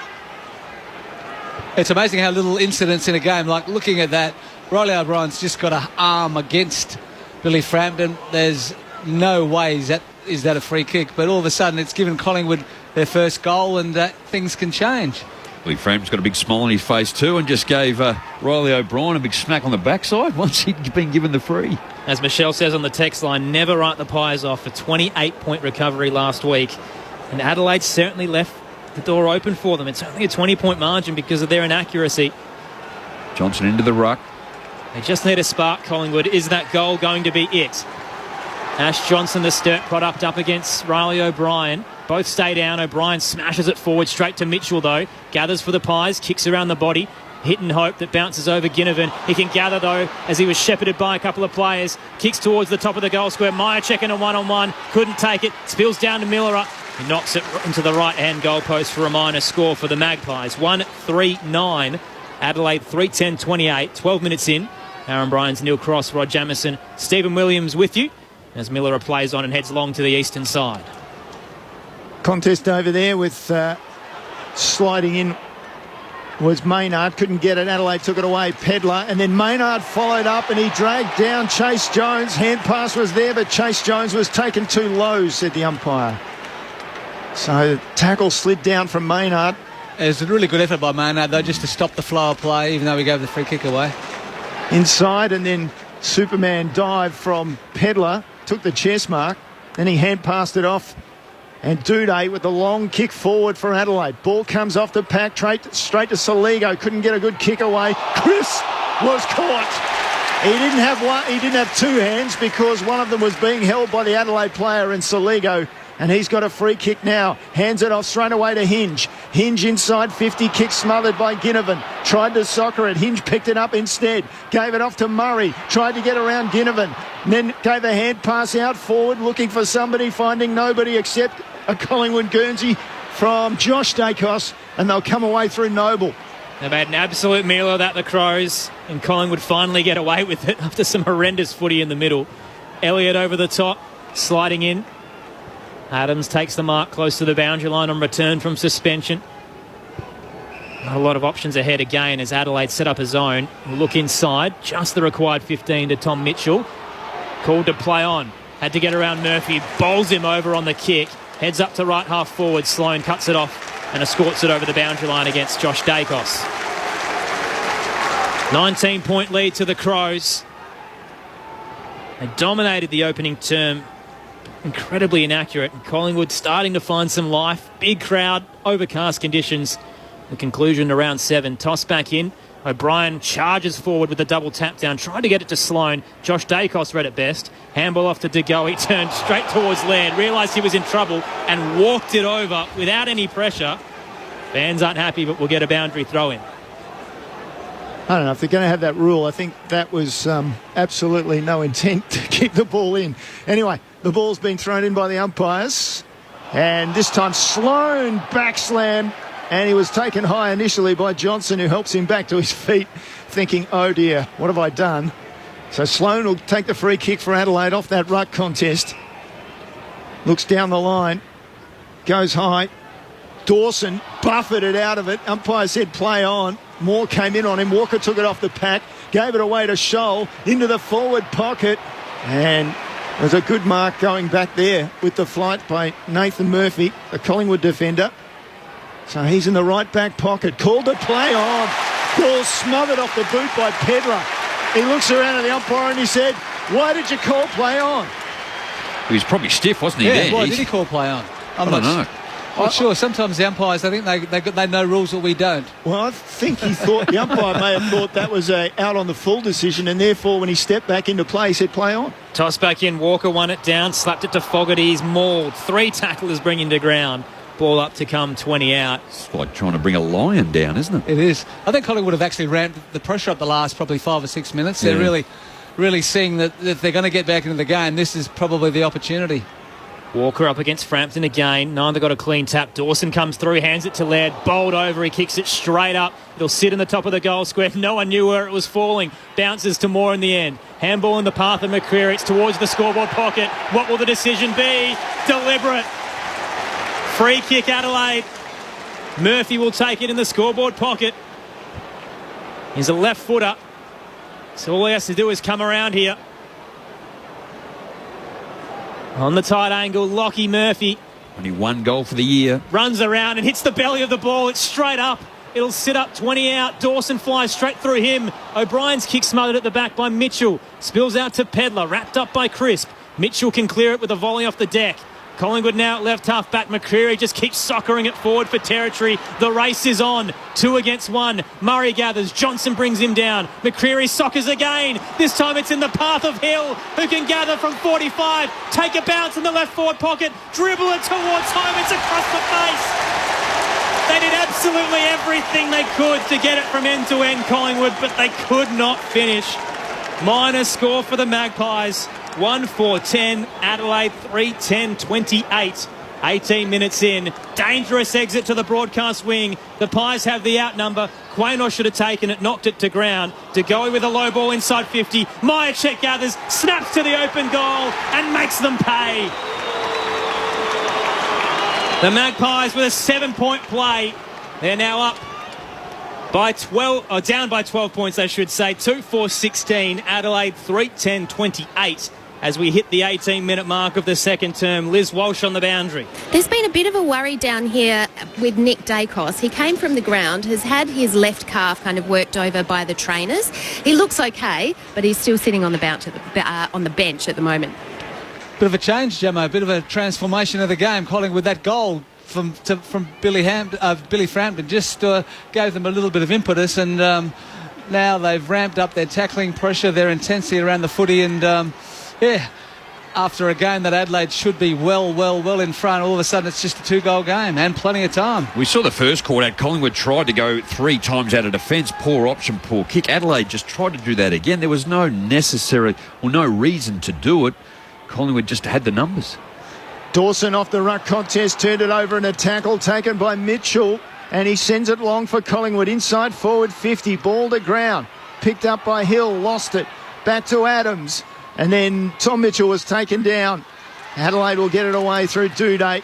Sends it wide to the eastern side. And going across there, Murphy. He crashes, sliding. He was just about to get up and he got into the fence. And he's very slow to get up now as a quick call to the trainers. He's okay by the looks of it. But certainly that on the slide out there, that fence comes up pretty quick. Those LED panels haven't got too much giving them. No. Toss back in. Frampton wins it down to the bootlaces of Ginnivan. Got it in the path of side bottom. Kicks around the body looking for Myercheck. Butts brings it down. Myercheck charging onto it. Murray cut him off. Brought to ground, maybe without the footy. Play continues. Held up in the left forward pocket for the Pies. Will get a ball up right in front of the left-hand behind post. Adelaide by 12. Collingwood has a sniff in the second. Tossed up, Frampton slaps it to keep it in play backwards to Saligo. Hands it off to Sloane, kicks for territory. This is a rolling over the boundary line, but it was smothered, so it will be a boundary throw-in. 40 out, left forward pocket, Riverbank stand end for the Collingwood Footy Club. Well, we're not surprised, are we, that they would come back, though we know that that's the side that Craig McRae's got this team doing, but just at the moment, the energy that's going to be taken to get it back to where it is, they didn't even look like that was going to happen in the first quarter. Oh, Philthorpe half volleyed the ball out of the ruck contest, but then gave the hand pass away. Still side bottom's kick was smothered. Gets a foot to the ball now. Mitchell's kick was smothered. Frampton just belts it forward. And Dawson calmly handballs it off to the long kicking Smith for Adelaide. Clears the area to centre wing. Walker had his hands on the ball, but it came to ground. Fogarty went in there to pick it up. Now he's taken it ground. Quaynord's on him. He taps it out. Moore picks it up. Just slaps a hand pass forward. Picked up by Philthorpe. Off to Dawson. Wants his left foot. Gets his left foot. Gets it perfect to Rochelle. Inside the centre square. Rochelle comes to the broadcast side and finds Hinge. Hinge inside 50. Sloane goes back. Can't get there. Keys almost took it on his chest. Still the ball's in. And forced over in the end by Noble for Collingwood. 25 around from Adelaide's goal. In the left forward pocket. Greasy conditions having an effect. As Jack Ginnivan's come to the bench, Liz Walsh doesn't look well. Nick Dacos is back on too, but got a bit of a limp up, whether it was cramp, but see how last the calf lasts. Toss back in. Frampton got it to Goey. Clearing kick for the Magpies. A hit in hope up to right half back. It'll carry over the boundary line and out on the full. Murray retreats back. Hits Smith on the logo, centre wing. Broadcast side. Booming kick. Up into the 50. Packer waits. Fogarty with the fly. Lost it in the air. Front and square. Head over the footy. Pedlar's bowled over. No free kick. Josh Dacos can gather. He exits. Again, just goes long in hope. Sitting back with Smith. Gives it to Murray for the Crows. Now Miller a forward to Laird. Bounces off Hoskin Elliott and over the boundary line. Over at the Docklands, the Suns lead Richmond by 15 points. 14 minutes into the final term. 10-3-63. Plays 6-12-48. Here it is Adelaide by 12 as we approach half-time. Had the chance to go through the middle and open up the other side. Collingwood would be happy with the defence. Adelaide have just bombed away to the same spot. Dawson at the bottom of the contest off the ruck, have a hand pass out. Philthorpe tried to sneak one out. To go, he got it. Tried to get it to Mitchell and then got it to Nick Dacos. Interesting hand pass off to Frampton. Cleared the area down to half forward. Jamie Elliott's out the back. Duday's with him. Duday and Elliott, they both go to ground. And then Adelaide come away through Smith, just tapped it, slapped it forward. Found Murray, and he drops it in short. And Murphy has the ball out there at right half back on the eastern side of the Adelaide Oval. Just a chance to steady for Adelaide. Collingwood have come hard in the second term. Sorry, Crossy, just nice work there by Nick Murray. Didn't panic, just found the mark, gave Adelaide the time just to regroup. For all your praise, Steve, he's just put it close to the boundary line. Looked to switch, his kick was too long and it takes a bounce and over. Gives Collingwood a chance here at right half forward. Liz Walsh on the boundary. Yeah, you're right about Jack Ginnivan. He came from the ground. He's got a real concern about his right hip. He's in the hands of trainers now. Toss back in. Frampton front possession, won it down. He was looking for Crisp. Josh Dacos comes across, gathers late, close to the boundary line. Hands it back to Noble. Tried to get away from Keys, but walked it over in the end. Will be tossed back into play closer to centre wing. Adelaide by 12 points. Aaron Bryans, Neil Cross, Rod Jamison, Stephen Williams with you on Grandstand AFL. If you do want to head to the Docklands, jump on the Listen app and hit the AFL extra button. Ball back into play. Frampton takes front position. Down to Josh Dacos off the left foot down to half forward. Myercheck gets in front and takes the hand pass away. Nick Dacos met heavily, picked up by Adams, inside to Crisp, sidestep, then to Hoskin Elliott, and then he gave it out to Mitchell for Collingwood, and then it was dropped straight away by Crisp. Can't get a kick to it on the ground either. Still he fights on, as does Elliott. Adelaide have numbers, and Saligo comes away. Good hand pass, finds Fogarty, and then he finds Smith. And then Adelaide clear it out towards Walker near the logo on centre wing. He'll try and get it to the boundary, and he can't quite succeed. Picked up by Moore for Collingwood. They'll come the other way. To Murphy, now over the top to Markov. Looks up to left half forward. Spots Adams. Hits him on the chest. He wants to turn and go. Sidesteps in the end with a dummy. Gets around Dawson, but his kick is poor. Hits Laird, who tells everyone, settle down. Incredibly contested footy at the moment, but the tackling pressure was immense from the Crows there in defensive 50. Just execution again. Just going to labour the point in the first half. Adelaide have been really wasteful. Speaking of execution, Laird just popped it up the centre wing and Moore floated across to take the intercept mark. After telling everyone what to do, he committed the cardinal sin. Collingwood have the footy behind centre wing. Still a fair few minutes in the second term. 2-goal game. The Pies skipper heads up to half forward. Packer waits. It clears everyone into the 50 and Murray's at the back to take the intercept mark for the Crows. Nick Murray heads back where it came from, up towards Fogarty against Moore, who slaps it. The double fist over the boundary line in front of the Max Bashir stand. On the text line, Ray in the Riverland says the only way to watch footy now is to watch with the TV screen on and listen to the ABC radio. And a bottle of red. I like that combination. What's for dinner as well? In today's weather, yeah, for sure. Ball comes back into play. Thilthorpe gets it to the front. Frampton follows up, so does Thilthorpe. Quick hand pass out, found Chase Jones. Jones looking for Walker right on the 50, took the mark away from Murphy. Walker looks inside, spears a pass. It's knocked away by the Collingwood defenders to Steele side bottom. He's taken down. Hand pass forward though. To go, he picked it up. Slipped it to Crisp. Through the centre of the ground he runs. One bounce. Two. It comes back just as he got the hand pass to Nick Dacos. He was taken in a tackle and the kick was Australian. Butts diving in. Took a strong defensive mark, 30 out, with Adams approaching him. Adelaide breathe again. There was an opportunity, perhaps the first of the afternoon, for Collingwood to stream through the corridor. Could have easily been towered up. His kick is so poor. Kicked it straight to Myercheck, who was on the 45 to him. He popped it up in hope, almost expecting poor Miller to get there. He was no chance of making it. Myercheck takes the mark, 45 out, tight angle to the right. All the goodwill of putting his body on the line, and he coughs it straight up. Well, even the last one, Taylor Walker's gone. What about Darcy Moore? Just anticipated his defensive work. He did it on the wing out here when it went to Fogarty. The kick's too high. It allows enough time to get there, but he just reads it so well.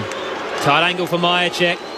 The kick from 48. It's low. It's hard. It's heading all the way home. 2 for Myercheck. 1-goal game at the Adelaide Oval. The Crows 3-10-28.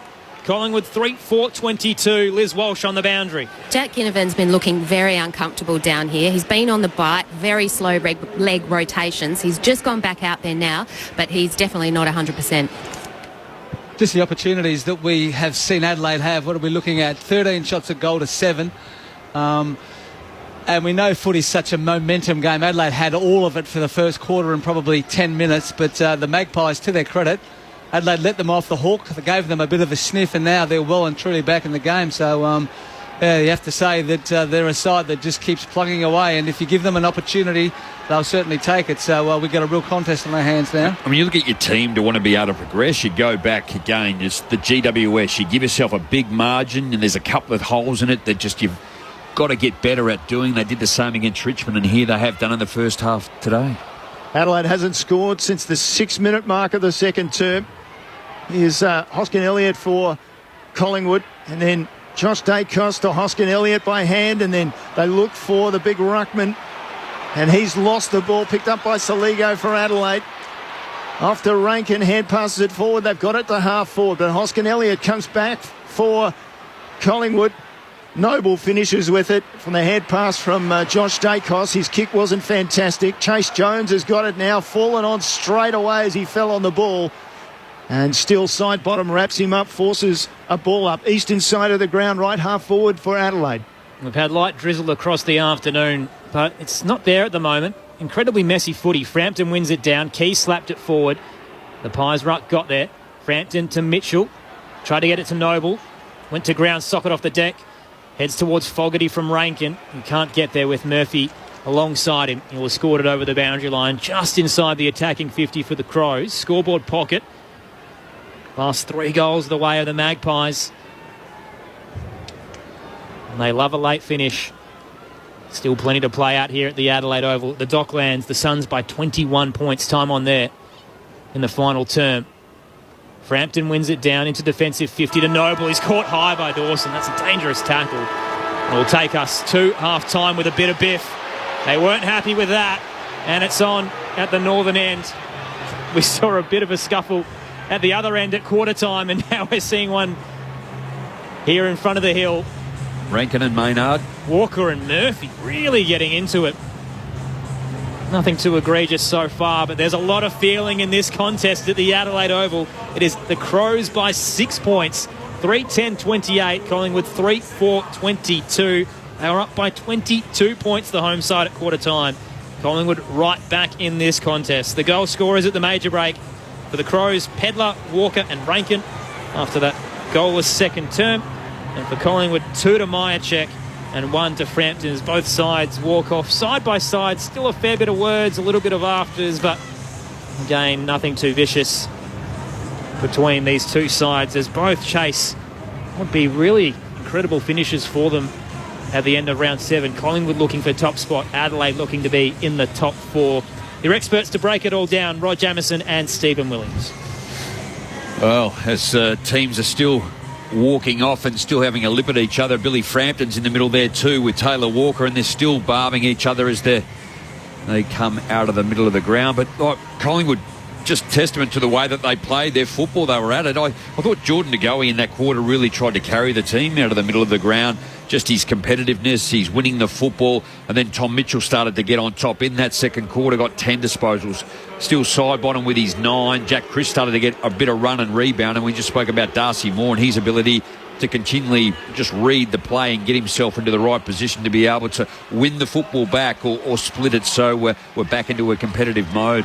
Myercheck, we said, hey, how much he'd been struggling in the first quarter, particularly a number of other contests prior to that, but just execution opportunities in the back half. Adelaide weren't able to run. I thought they dropped it inside their 50 too many times into the same spot, which just straight into the hands of the Collingwood defence. And we were talking about how defensive Collingwood were just going down the line and weren't willing to take it on, but gee, they've just got back into the game and Adelaide were wasteful. Yeah, they just changed the way that they were playing. We saw Adelaide in the first quarter just to lower the eyes and hit that lead-up target, but they just kicked the ball long from probably 80 metres out inside the 50. It was easier for Collingwood to defend, and as you mentioned, Jamo, the experience, the likes of Tom Mitchell, side bottom, and De Goey started to win the ball. Josh Dacos also around the contest, and all of a sudden, it was that free kick that Frampton got, probably a lucky free kick, kicks the goal.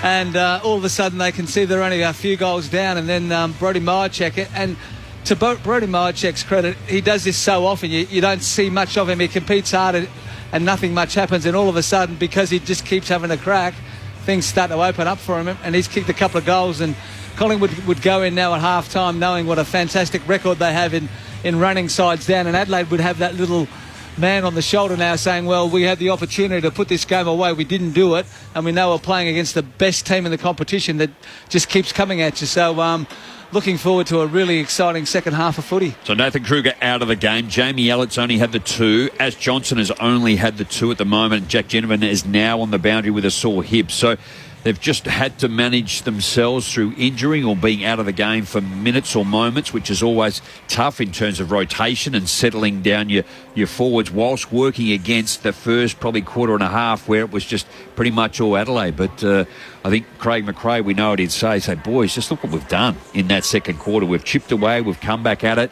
You know, we've had a bit of beak at half-time too. You got your tails up. Let's just have a breather, take a break, and then let's get ready to charge in at three-quarter time. If you are just joining us, Nathan Kruger subbed out of the game in the opening term with a knee issue, so it has left them a little undersized, but so far Billy Frampton's certainly matching up pretty well as he can do. He's done a great job, Aaron. I reckon he's probably been the guy that has turned things around. He got that first goal, and just his competitiveness is, he wants to prove something to his old team, and he's been terrific. Well, the hit us to half-time is 20-14 in favour of Adelaide, so there's not a big differential in that regard. Hit-outs to advantage 5-4 O'Brien's way, and then the clearance work, Jordan Agoe 6, Josh Dacos 4, Tom Mitchell 3, and then you go to Jordan Dawson at 3, and then Jack Chris 2. So it's the first possession too with Collingwood getting their hands on the football, and that's been an area of Adelaide's concern. They just haven't had the clearance work or getting their hand on it. They do and they don't. They're not able to execute again once to get it out, and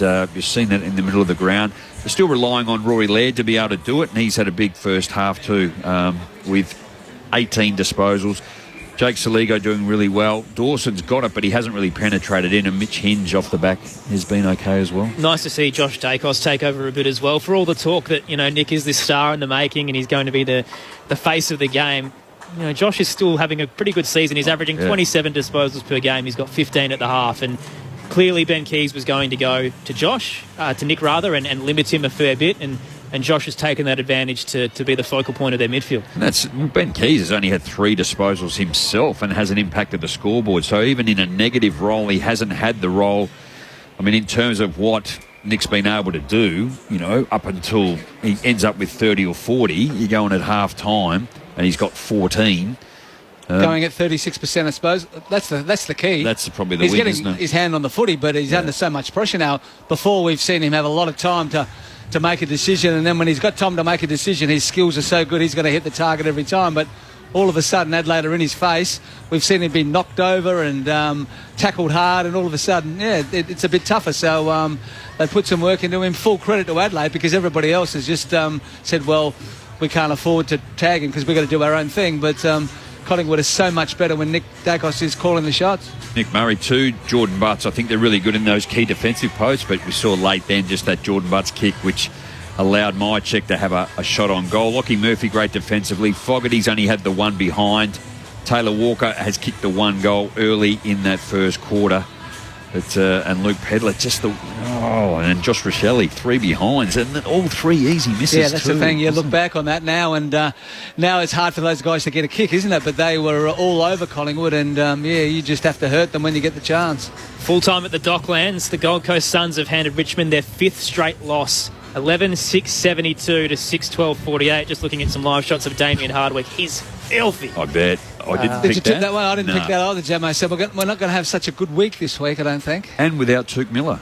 That's why if Tuke Miller had been playing, I would have gone the Gold Coast. So Richmond again got lost on the way of the Docklands, is that right? Most importantly, the Survivor tipping competition in Corbin and Ben, we were down to the last 3. Yep. Myself, Tim Verrill and Craig Davis have been picking the same teams over the past couple of weeks. We finally all went different. Craig picked Richmond this week, so we're down to 2 now, and one's been eliminated. In terms of the stats there as well, Ben King had 4 and 4 in terms of their midfielders. Noah Anderson had 32 touches and a goal. Tim Taranto with 32 as well for the Tigers. We'll give you a bit more of a breakdown in a moment and some scores from around the country. Here at the Adelaide Oval, it is the Crows by 6 points against Collingwood at half-time. 3-10-28, plays 3-4-22 on ABC Radio, Sport Digital and the Listen app. The second half coming your way in a moment. But for now, let's get the latest from the ABC newsroom.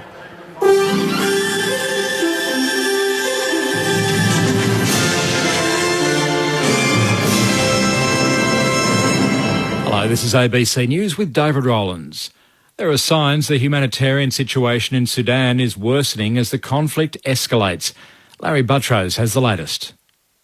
The Sudanese army is now attacking rival positions in the capital Khartoum, saying its troops are advancing from all directions. With jets and heavy artillery backing the offensive, there are concerns for the capital's millions of residents. At the same time, the UN is warning there could be hundreds of thousands of people fleeing the fighting. There have also been chaotic scenes in Port Sudan on the Red Sea, where people are desperate to board ships out.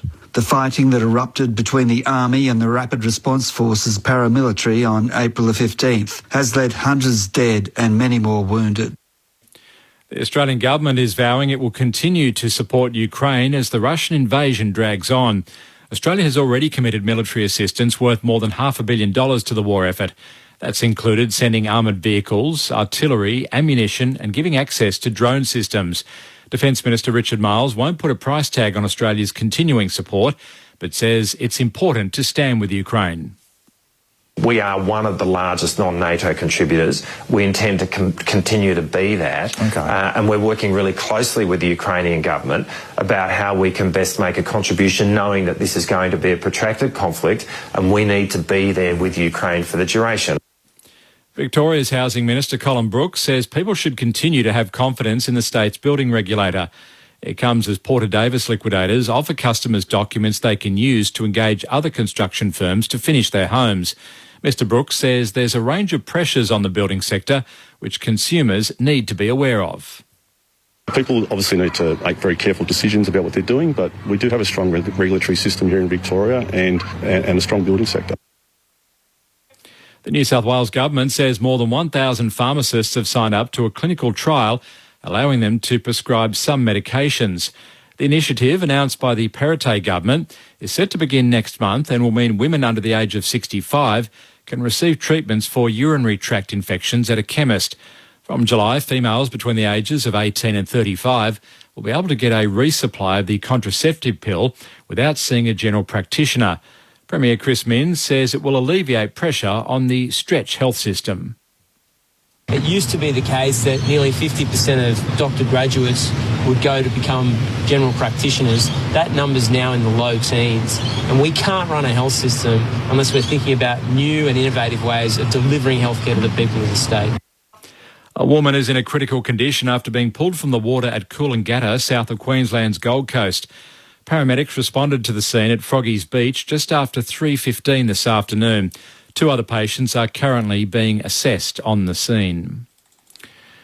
Iran's President Ebrahim Raisi has strongly criticised the presence of the United States in the Middle East.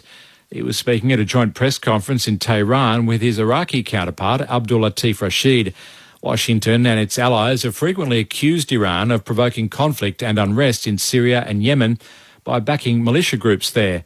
Mr Raisi says the US disturbs the security of the region. Our relationship with Iraq and the countries of the region is based on our common interests. But the Americans are thinking of their own interests. And they are looking for their own interests, not the interests of the Iraqi-Iranian people and countries of the region.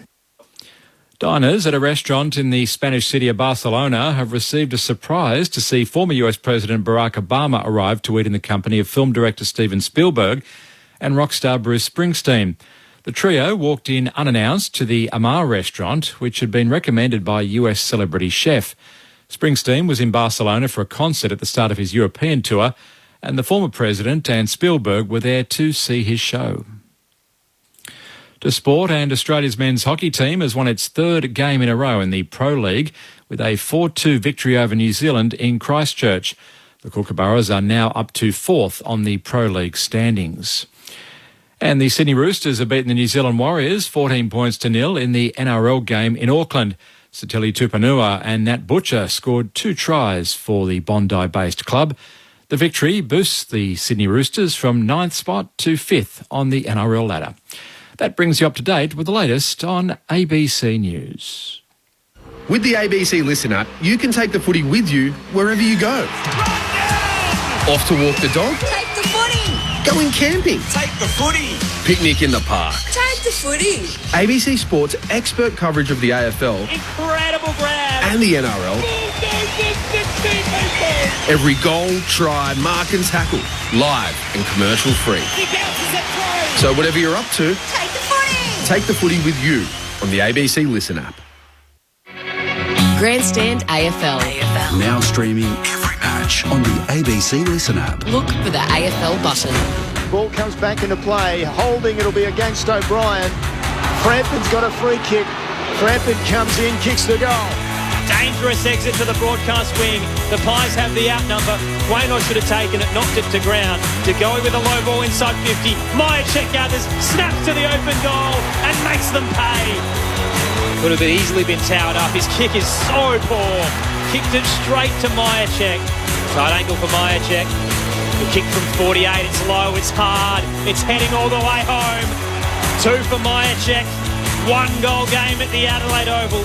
The 2023 AFL season. On radio, ABC Sport Digital. and now streaming on the ABC Listen app.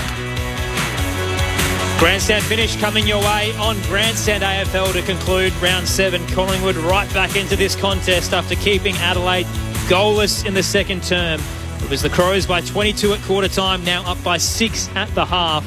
Tom Mitchell has 18 for the visitors. Rory Laird with 18 as well, despite multiple injury concerns during the week. Nathan Kruger has been subbed out with a knee injury in the opening term, so Will Kelly is in for the Magpies. There's a lot happening. Aaron Bryans, Neil Cross, Rod Jamieson, Stephen Williams and Liz Walsh with you for the call at a jam-packed Adelaide Oval under overcast conditions. Thankfully, the rain seems to have settled by now, but it's been on and off throughout the entire contest. Earlier today, Geelong had a big win over the Bombers. It arguably should have been bigger, but Essendon certainly were up for the fight. 28 points the margin in the end. Tom Hawkins kicked a career-high 8 goals. Jeremy Cameron had 3. Patrick Dangerfield, 28 touches.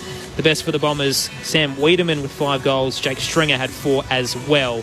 So a very impressive display there by the Geelong Footy Club. It just dominated the opening term, and then the Bombers started to fight back a little bit, but it was too little too late, keeping that margin around the same for the remainder of the contest after quarter time. Darcy Parish also had 38 disposals for the Bombers. So Geelong on a nice little roll here. The middle game that's just finished at the Docklands saw Gold Coast defeat Richmond by 24 points, 11-6-72 to 6-12-48. They essentially led for the entirety of the contest. The Tigers were up by a minimal margin early on, and then Gold Coast took over and really blew them away in the second half as well, kicking 7 goals to 4. And in that third term, they had 6-2, which is essentially what set up their victory.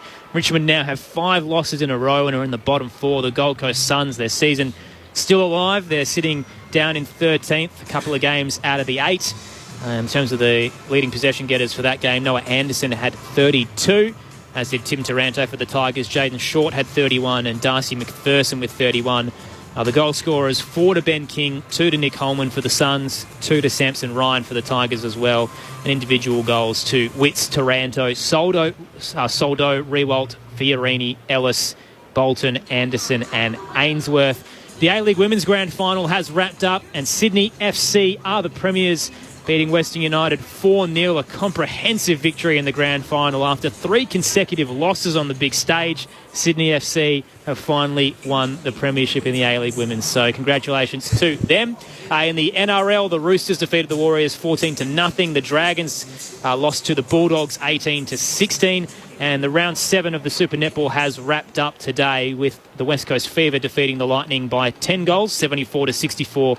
And the Thunderbirds with a victory over the Magpies here in South Australia by 5. Is that a little prelude to what we're about to see here between an Adelaide team and a Collingwood team? We'll wait and find out, but it does mean that the Adelaide Thunderbirds will remain in second, just behind the Fever, as a result of the draw that they suffered earlier in the year. Just a couple of things out of that. Thunderbirds just quietly, that scoreline 52-47 is what we might see out here. It's well. Very low scoring, yes. And the A-League Women's Grand Final? And the A-League Women's, that's interesting, isn't it? Because Sydney FC didn't earn home ground, but because Sydney had bought the Grand Final, they got home ground advantage and promptly won the cup. Another story for another time. I'm too afraid to dive into that one across here. The text line 0437 774 774 across the evening. Henry in Melbourne says Collingwood of Adelaide right where they want them at half time.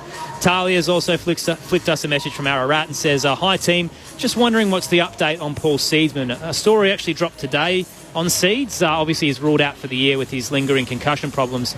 He's actually turned to medicinal marijuana, and apparently that's helping him sleep now, which hopefully will help his recovery. And maybe, if we're lucky, we get a chance to see him in 2024. Yeah, I'd probably say highly doubtful, just in terms he has really struggled with it. His symptoms are horrendous. Yeah, they are. So, as we well know, look, there is a case going on. There's over 300 players that are pretty much involved in that, past players. What happens to now players going forward? We've spoken about this week on week, but yeah, it's a really sad one too. A ripping bloke. I think just recently got engaged, maybe late last year, earlier this year. and was just in the prime of his footy, let alone what his life now looks. And it was at training too, Gemma, wasn't it? The incident happened at training. I think you're right too. Yeah, so it's to the back of the head. Very unlucky, isn't it? Yeah. The amount of times you get clipped when you're playing footy, and some guys, for one reason or another, they just really struggle, and it's sad to see, as you mentioned, a guy that was starting to play career best footy. We just hope that he can get back and most of all lead a normal life outside of football. Yep. Football will be a bonus from here on, but you want him to have some quality of life for sure. I like this text. Hasn't put a name to it, but says Richmond suck from everybody everywhere. Well, I'm just having a look what their next 4 weeks are. They play West Coast Eagles, and that's in Melbourne, so you think they'd win that. But then they've got 3 tough weeks. They've got Geelong, Essendon, and then Port Adelaide too. So the frustrating part is that the Giants rather own their first round pick next year. So if they finish bottom 4, they've really handed them an elite top tier talent. I wonder if it's a conversation. I did hear one earlier today around the coach, and Steve and I were having this earlier too. You got Adam Simpson where he is. You got Dimmer where he is after 14 years. Do they actually have a mature conversation in time to start to think about what's next and where do we go? Crows by 6 at half time. Adelaide and Collingwood on grandstand AFL. Neil Cross to kick us off again. Can Adelaide beat Collingwood for the first time since 2016? Can Collingwood go forward and win? Off the back flank comes Smith for Adelaide, straight away from the centre bounce, down to that contest involving Moore. It came off his chest. Rankin, look away hand pass to Chase Jones. Couldn't just get his kick away inside forward 50. Rochelle came at it. Maynard was there. Through came Soligo. Hand pass to Keys, and then another one to Jordan Dawson. Into the forward pocket he goes. Almost taken at full stretch. And it wasn't to be for Scholl. Came off his legs and over the boundary line. Ball to be thrown in right beside the behind post. Adelaide attacking the Torrens River end of the ground in the second half. Toss back in. Walker's up against Frampton. The Collingwood ruckman got the lead up, but almost ran underneath the foot. He missed the tap. De Goey was at the back, though, to mop up. Gathers, clears out towards half-back. He's looking for McCreary. Takes it back with the flight. Arches the back and races through centre wing. He'll head up to left half forward. It's an empty 50. Elliott just had to grab it. Mike Lanny bested him, but then dropped it. Gathered by Elliott close to the boundary line. A handball in hope over his head. Almost gave it to Chase Jones. He goes to ground. In the tackle from Kelly. It'll roll towards the 50 for the Magpies, but Hinge is sitting back. He switches across halfback, finds Scholl, and now out to the eastern side. He'll hit Ben Keys. Keys drops it. Frampton's on him straight away. Keys releases a hand pass. Scholl comes in support. Did he drag it in? Umpire's going to say yes. So between half forward and centre wing, it'll be a free kick to Collingwood. It'll go to Josh Dacos. Hand pass back to his brother. Looping around the back, wide with a kick, finds Tom Mitchell. He'll look inside, forward 50, nothing available at the moment. Collingwood, as they did at half-time, trail by 6 points. Mitchell around on the left foot, sends it 25 from goal, and Duday with an intercept, took it nicely. In the scoreboard pocket, he'll now look to exit. They'll have to pinpoint their way through the Magpies' defence. He finds Hinge, and now Soligo, close to the defensive arc. Gets around Maynard. Smothered late. Maynard did everything he could. Got his hand just to it. Ricochets out to Kelly. He's sandwiched in the tackles. Holding the ball. Fell into the footy. Free kick to go the way of Hinge. As Pedler will now march up towards centre wing. Hinge at right half back. Not really sure what to do. He's looked back. He's looked forward. Rochelle gave him a lead. He didn't honour it. Now up towards the benches. Fogarty gets a fly. Murphy with the spoil. Spilled to Soligo. Back to Laird. Got away from Maynard, but his handball was a fling. He was taken high in the tackle. Free kick to go back to Rory Laird. True centre wing right in front of us broadcast side. Adelaide by 6. As the night starts to set in at the Adelaide Oval. Packed house. Big game. Laird inside. Finds Brodie Smith on the logo. He turns back to Laird. Racking up the footy at the moment. Heads towards the arc. O'Brien's in some space and floats across uncontested. Frampton had a good 2 metres behind him, but there was a shepherd in the contest. And a free kick will go to Darcy Moore. Fogarty was just hanging on to Darcy Moore, keeping him out of the contest.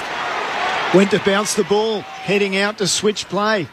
had to get the ball again, and then he finally did send it long to a contest off hands, came to Scholl, belts it back inside 50, too quick for Rankin, comes off his hands to Rochelle on the left foot snap, and Adelaide has the first of the second half.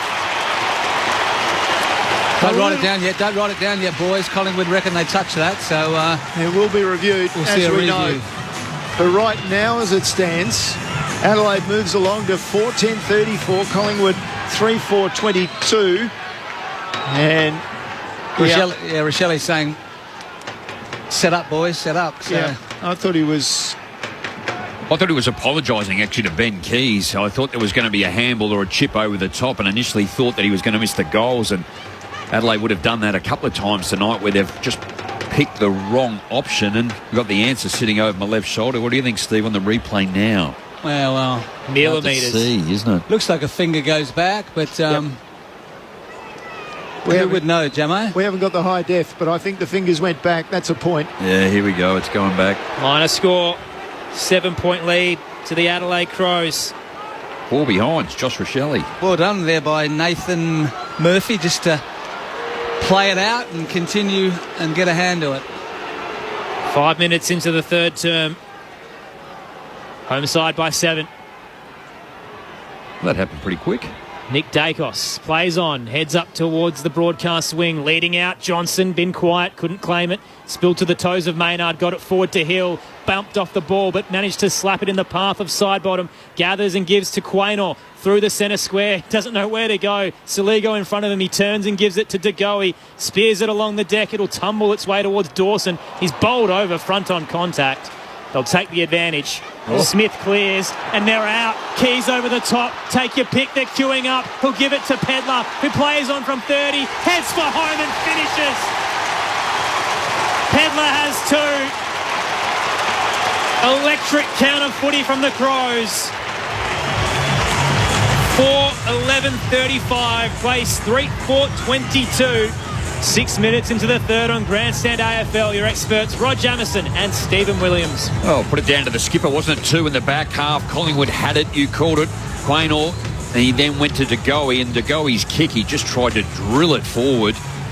And it came in along the ground. Jordan Dawson got his hand to it, smothered it, went after it a second time, received the free, and advantage was paid. It was the De Goey kick, wasn't it? Yep. Collingwood looked like they were in the position to probably kick a goal, but he just butchered that ball. Adelaide won it. Collingwood had committed themselves forward, and once it got over the back, it was a lottery who wants to kick the goal. Pedler with his second. The all or nothing play from Collingwood turned into nothing. And out of the middle, scrappy play, tended on the wing. Scholl hand passes forward. Markov intercepts for Collingwood. Off to Nick Dacos, forward hand pass to De Goey. Low kick inside 50 again. Butts comes across, picked up by Elliott. He lost it for Collingwood. Ginnivan gave it out to Sidebottom. Nick Dacos came through. He was under pressure though, and he just hand-pulled the ball forward. Forces Elliott to make the tackle to keep the ball inside forward 50 for Collingwood. And coming the other way was Duday, was dumped. So it's 25 out straight in front for the Woods. Tossed up, O'Brien entangled with Frampton. The Crows ruck one it down straight to Ginnivan, throws it on the boot, heads towards the goal line. Myercheck disposes of Butts and soccers off the deck to get it through for what will be his third. Myercheck fought, disposed of the key defender and stuck a boot out for the finish. Collingwood answer back immediately. 4:28. Adelaide 4:11:35. 7 minutes into the third term on Grandstand AFL. Liz Walsh on the boundary. Yeah, the whispers from down here at bench level are that Pi Nathan Kruger has actually been taken to hospital after being subbed out of the game, so his knee injury must be quite worrying. Yeah, it's not good, is it, too, when you just a couple of big men down. Myercheck, got to give him due, don't you? Like, just his ability. Keeps battling, Gemma, doesn't he? Just keeps having a go. Yeah. I think Jordan Butts will be a bit disappointed, won't he, too, when he goes and had a look back. He's in control, fumbles again.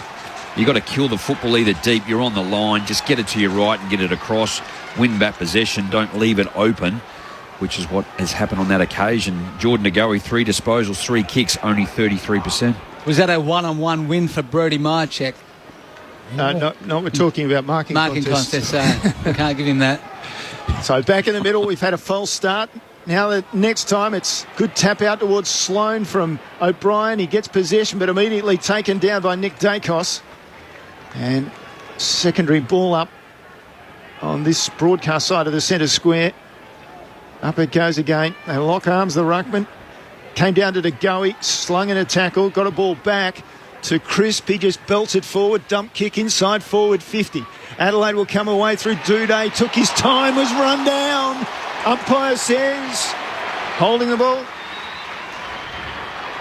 So a good chase down by Hoskin Elliott, and he's going to be rewarded with a free kick.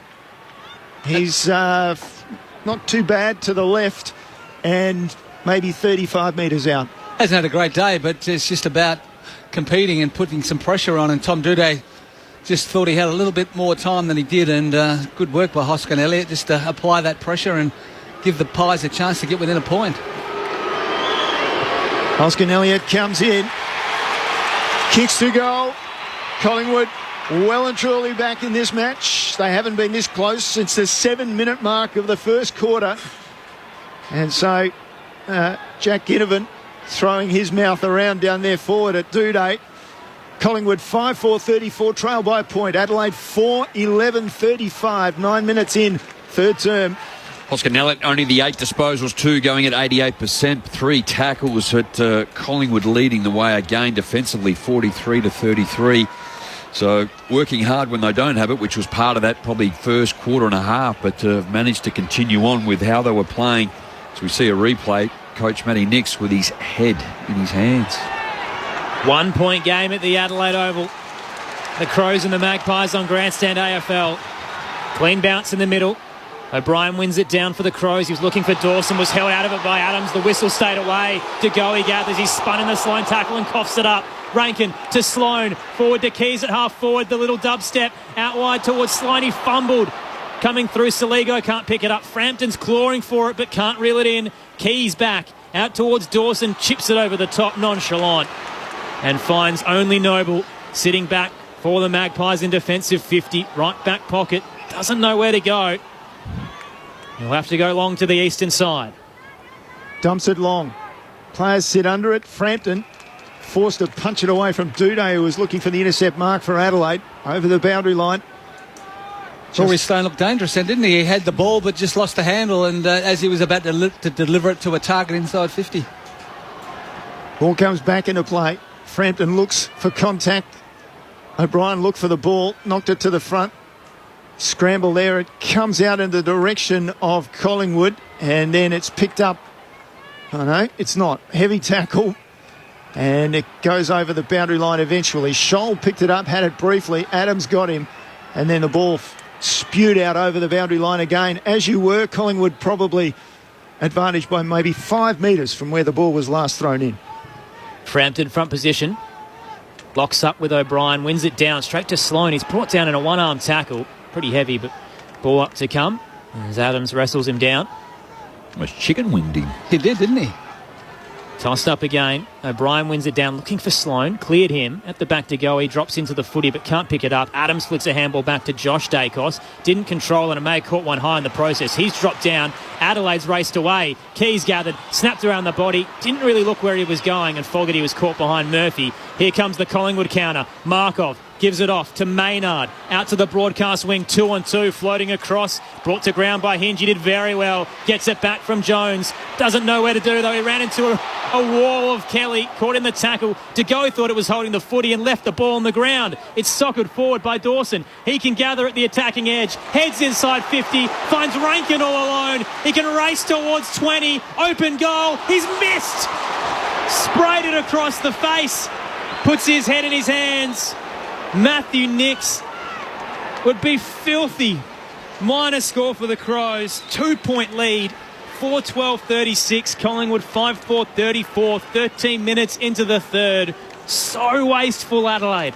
Too much time, didn't he, Jamo? He didn't know whether to kick a drop punt, a reverse punt along the ground. And in the end, blew it. So Moore played on from fullback, sent it long. O'Brien took a very good contested mark, middle of the pack. Hand passes it off to Smith. Adelaide goes long again. Ball off the pack. This time Rankin goes with a hand pass. He thought about the snap. Snapped the ball with a hand pass straight past Chase Jones. and out over the boundary line. So we get a throw in about 20 metres around from the goal face for Adelaide. There's a virus out there and it's stopping Adelaide from kicking straight.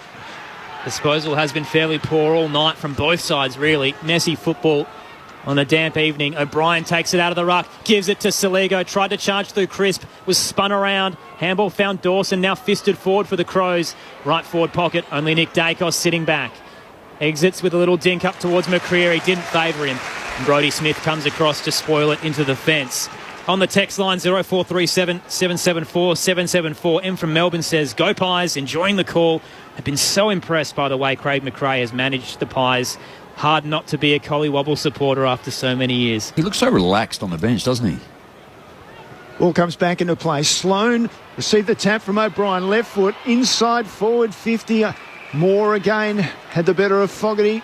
Knocked it away from him close to the boundary line. So as you were, 20 metres around from the behind post in Adelaide's attacking 50. The ball will be thrown back into play. They're going to that River Torrens end of the ground in this third term. Grandstand AFL. So toss back in. Crows attacking 50. O'Brien straight to Fogarty. Tried to put it in the path of Rochelle, a little wide. He's bowled over by Adams. Another boundary throw in to come. Hasn't been pretty so far this third term. Collingwood certainly with the momentum, down by 2 points. Crowd almost this nervous lull. Plenty packed into the Adelaide Oval. Loved the opening quarter. Hasn't gone their way since then. Johnson flies early for the Magpies with a fist. It clears defensive 50 to Laird. He gave it to Smith, wrapped up by McCreary, ran out of room, brought to ground. Holding the ball. Free kick to Collingwood left half back. Tackling's been good, both sides, hasn't it? But when you just take your chance to take on the tackler, and tackling's so good these days, it's difficult to get away. McCreary points long and sends it straight through the spine, up towards the attacking edge. Johnson held out of it, Butts flew with a double fist straight to Rochelle, gives it to Laird. Here come the Crows. Over the top, he put it in the path of Smith. It'll bounce straight to Maynard. A little 1-2 with McCreary, just kept it in on the boundary line. Now with Josh Dacos back to McCreary, inside to Adams. Collingwood surging, he races away, didn't take a bounce. Late gave a handball to Mitchell, he ran out of room, turned straight into Sloane and coughed it up to O'Brien. Now Rochelle on the switch, finds Murphy in the left back pocket. Taylor Adams had to go to Crisp in the middle of the ground. He came back on his left and just bobbed it up and put his teammate under pressure with a forward handball. Murphy to Scholl outside defensive 50. Adelaide taking possession and keeping it at the moment. Another chip ball finds Millerer. So he's against the boundary line on the eastern side. Millerer now forced to go down the line.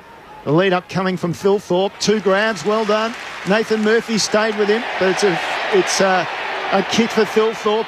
Now he plays on immediately. High inside 50. Moore got to the ball. Hit it towards the boundary, picked up by Scholl, back to Murphy. Murphy inside 50 for the Crows again. Ball punched over the back. McCreary takes on the tackler and is gone. Sloane got him. The veteran former skipper with the leadership for the Crows to make the tackle. 25 out from goal, straight in front. Now the hard part. That's the tackle of the year, Jamo. That was brilliant. McCreary had a full head of steam up and took on Rory Sloane, and Rory just jumped aboard, wrapped around him, and fantastic work. Okay, here's the bad news. He's got to kick the goal from 25 out straight in front. An old head. Hasn't kicked one this year. Has not kicked one this year. Sloane kicks his first goal of the season. Good time to do it. Just Adelaide's 5th goal of the match. They've had 17 scoring shots though. 5, 12, 42. They just skip away a little from the Pies.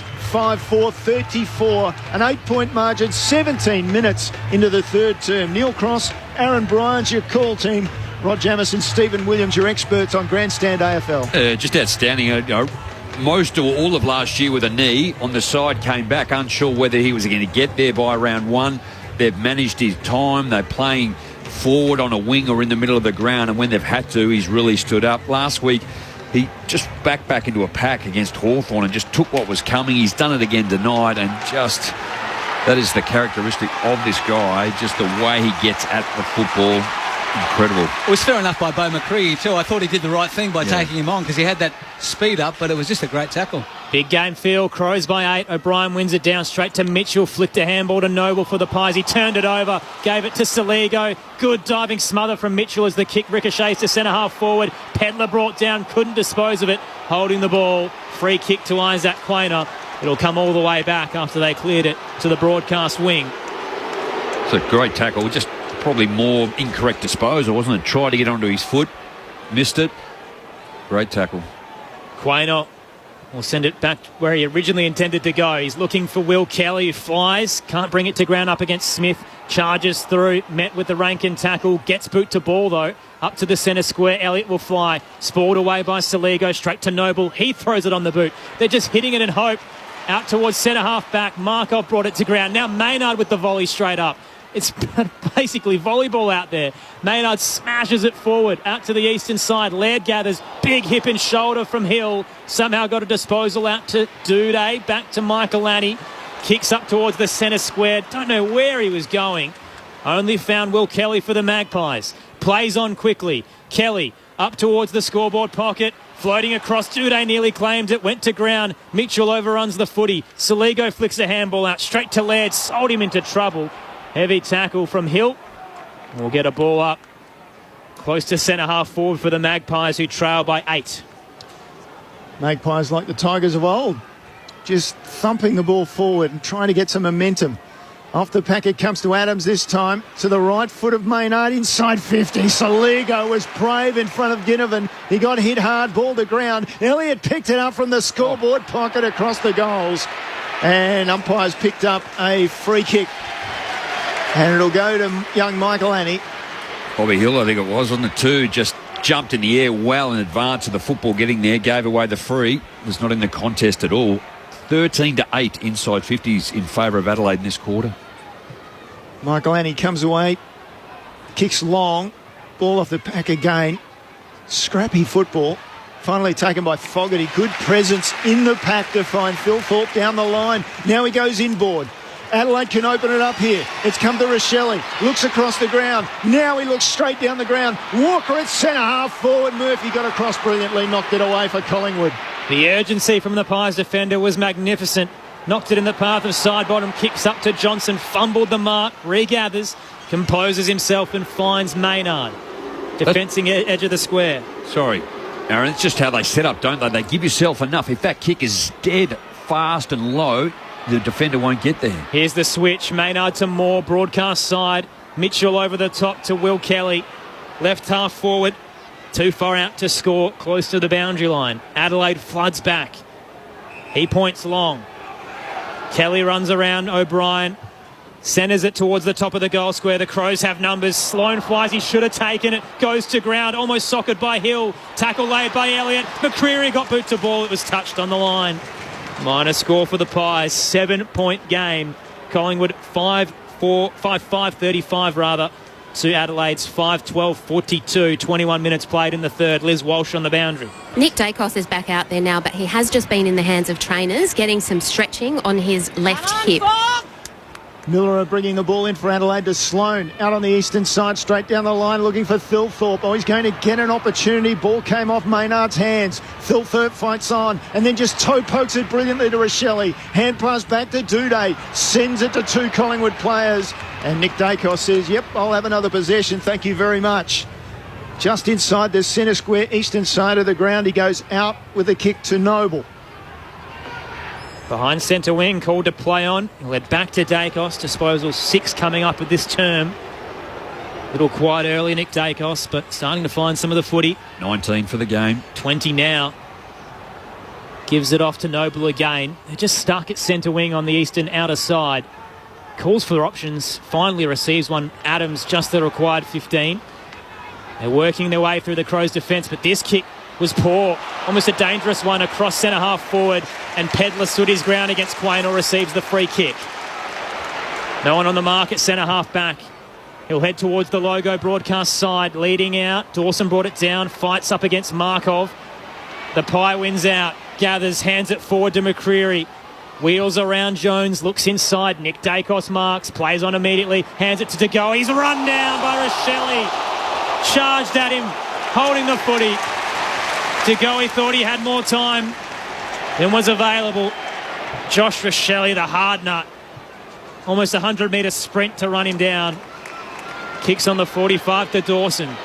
Just forward of centre wing. The skipper loads up. Heading towards Walker. In the pack. Nearly claimed by O'Brien. Spills down. Frampton Soccers away from Thilthorpe. Gathered by Will Kelly. Out to Nick Dacos. Then back to Noble. He shakes it off the side of the boot into the 4th row. Free kick to Adelaide. 30 out. Tight in the right forward pocket to Rory Laird. He's not confident. Was looking inside and finally has to put the footy down and get ready for a set shot. Normally very good with his disposal, both right and left. Slippery night. 2-6 for the year, Rory Laird. This will be something if he can make it work.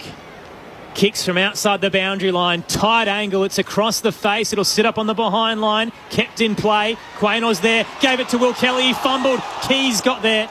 It's rushed through for a minor score on the right-hand side. Adelaide up by 8 once again.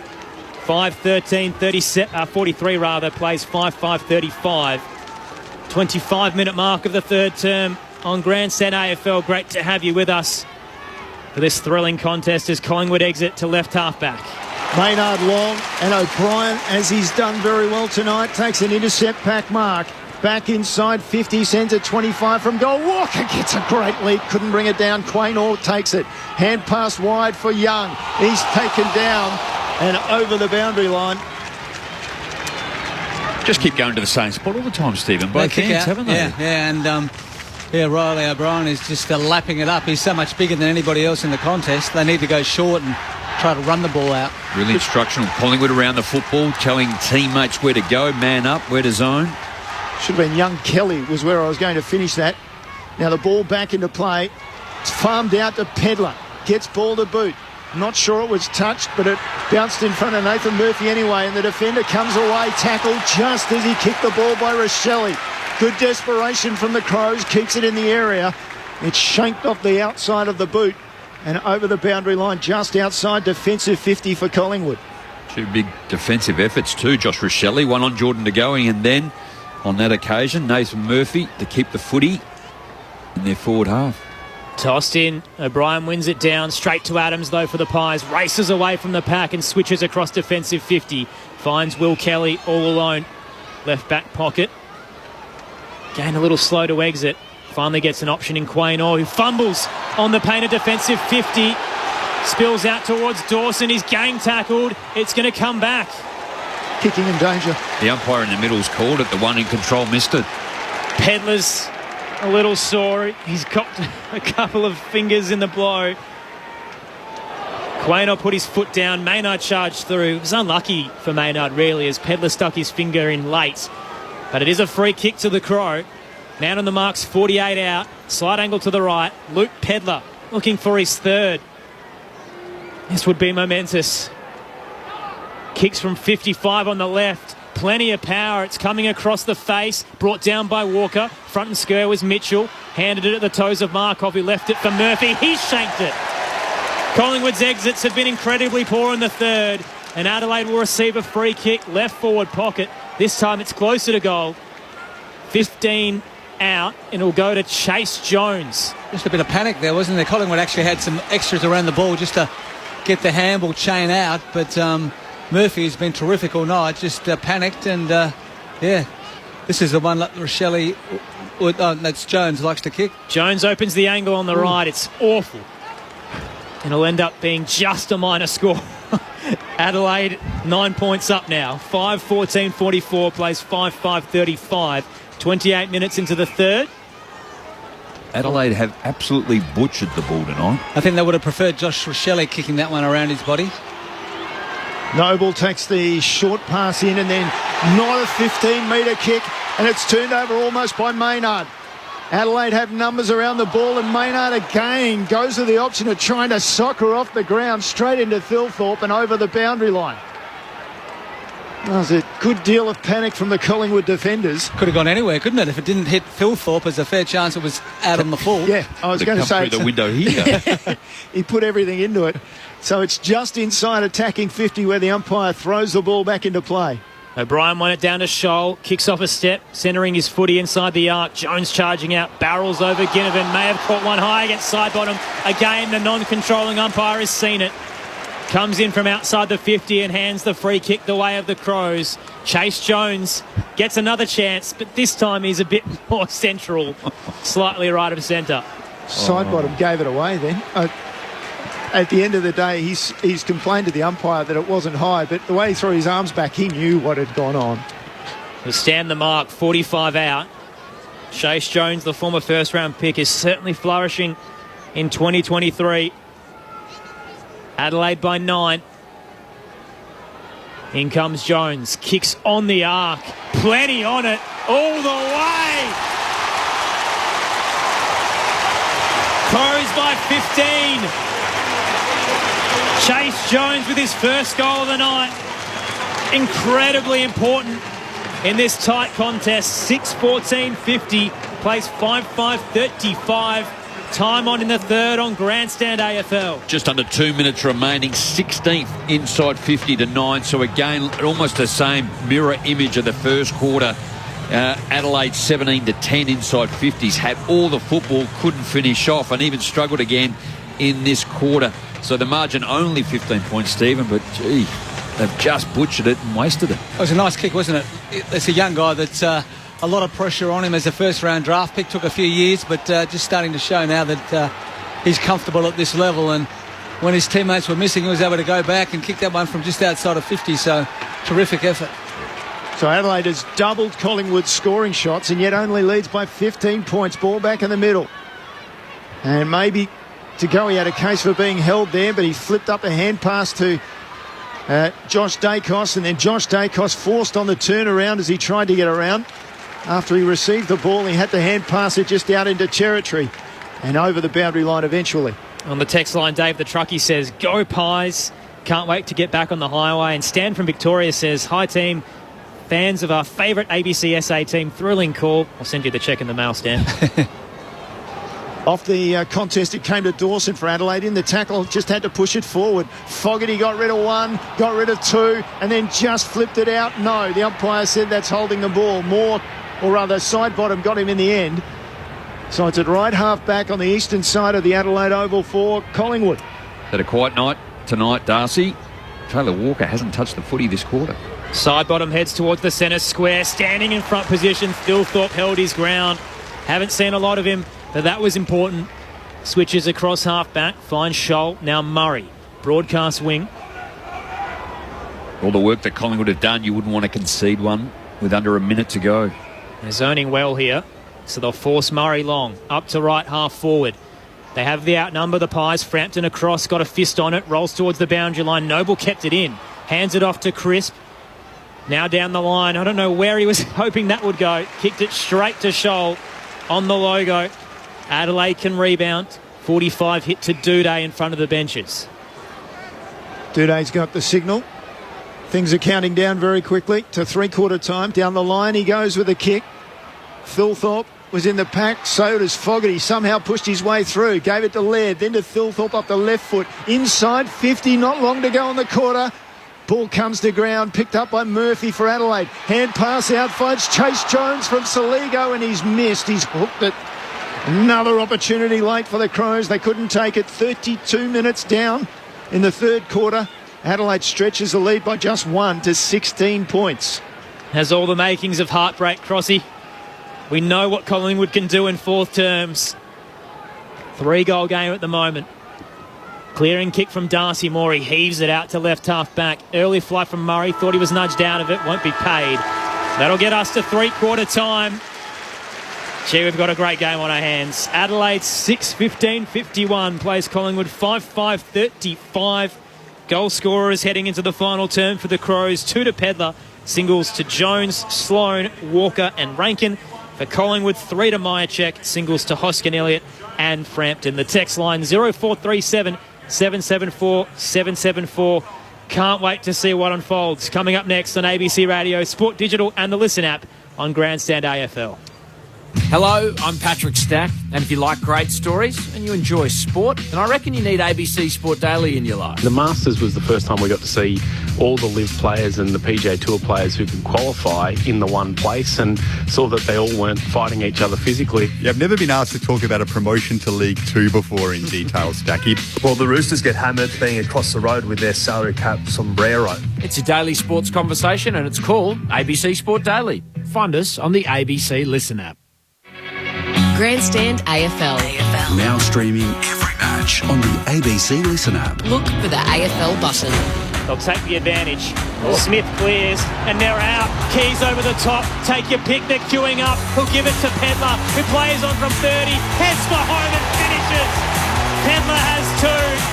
Electric counter footy from the Crows. Heads towards the goal line. Myercheck disposes of Butts and soccers off the deck to get it through for what will be his third. Adelaide will come away through Duday. Took his time, was run down. Umpire says holding the ball. So a good chase down by Hoskin Elliott, and he's going to be rewarded with a free kick. Hoskin Elliott comes in, kicks to goal. Collingwood well and truly back in this match. Ball punched over the back. McCreery takes on the tackler and he's gone. Sloane got him. Sloane kicks his first goal of the season. Good time to do it. Centering his footy inside the arc. Jones charging out, barrels over Ginnivan. May have caught one high against side bottom. Again, the non-controlling umpire has seen it. In comes Jones. Kicks on the arc. Plenty on it. All the way. The 2023 AFL season. On radio, ABC Sport Digital. and now streaming on the ABC Listen app. Strap yourselves in. A thrilling finish coming your way on Grandstand AFL. It's the Crows by 16 points over Collingwood.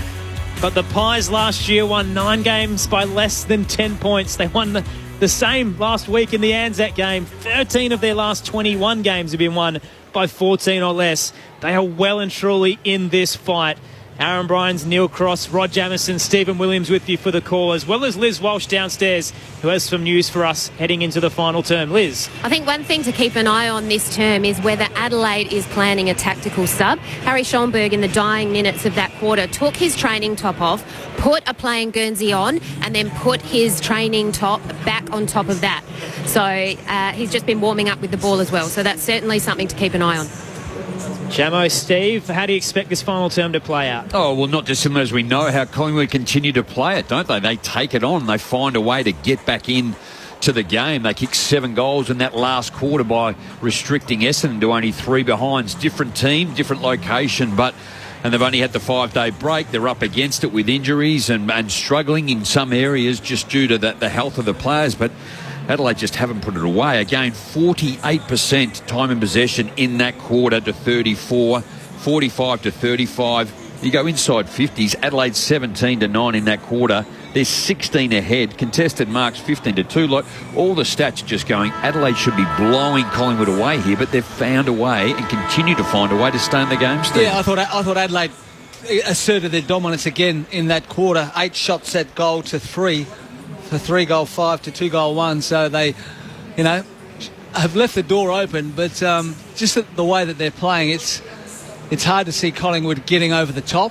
But we know the belief that they've built in their team because of what's happened over the last 18 months of footy. That they're never out of it. So they're going to give Adelaide opportunities because the way that they'll have to play to win is to take the game on. When Adelaide can force them into error, then springboard the ball back the other way. We've seen so many times today. Loose Adelaide players inside the forward 50, and that's probably happened half a dozen times, and Adelaide have probably made Collingwood pay once and missed the rest. So if they get those opportunities in the last quarter, which I'm sure they will because Collingwood are going to take the game on, they have to make sure they nail them, and if they do that, they should run out a winner. On the text line, Mark says, Adelaide, don't do a Richmond and go defensive in the last quarter. Keep attacking. Don't change your game plan. It's really coming hard and heavy for the Tigers fans tonight. Wayne of Oakley's also messaged in. I'm okay. I know where we sit. I'm fine.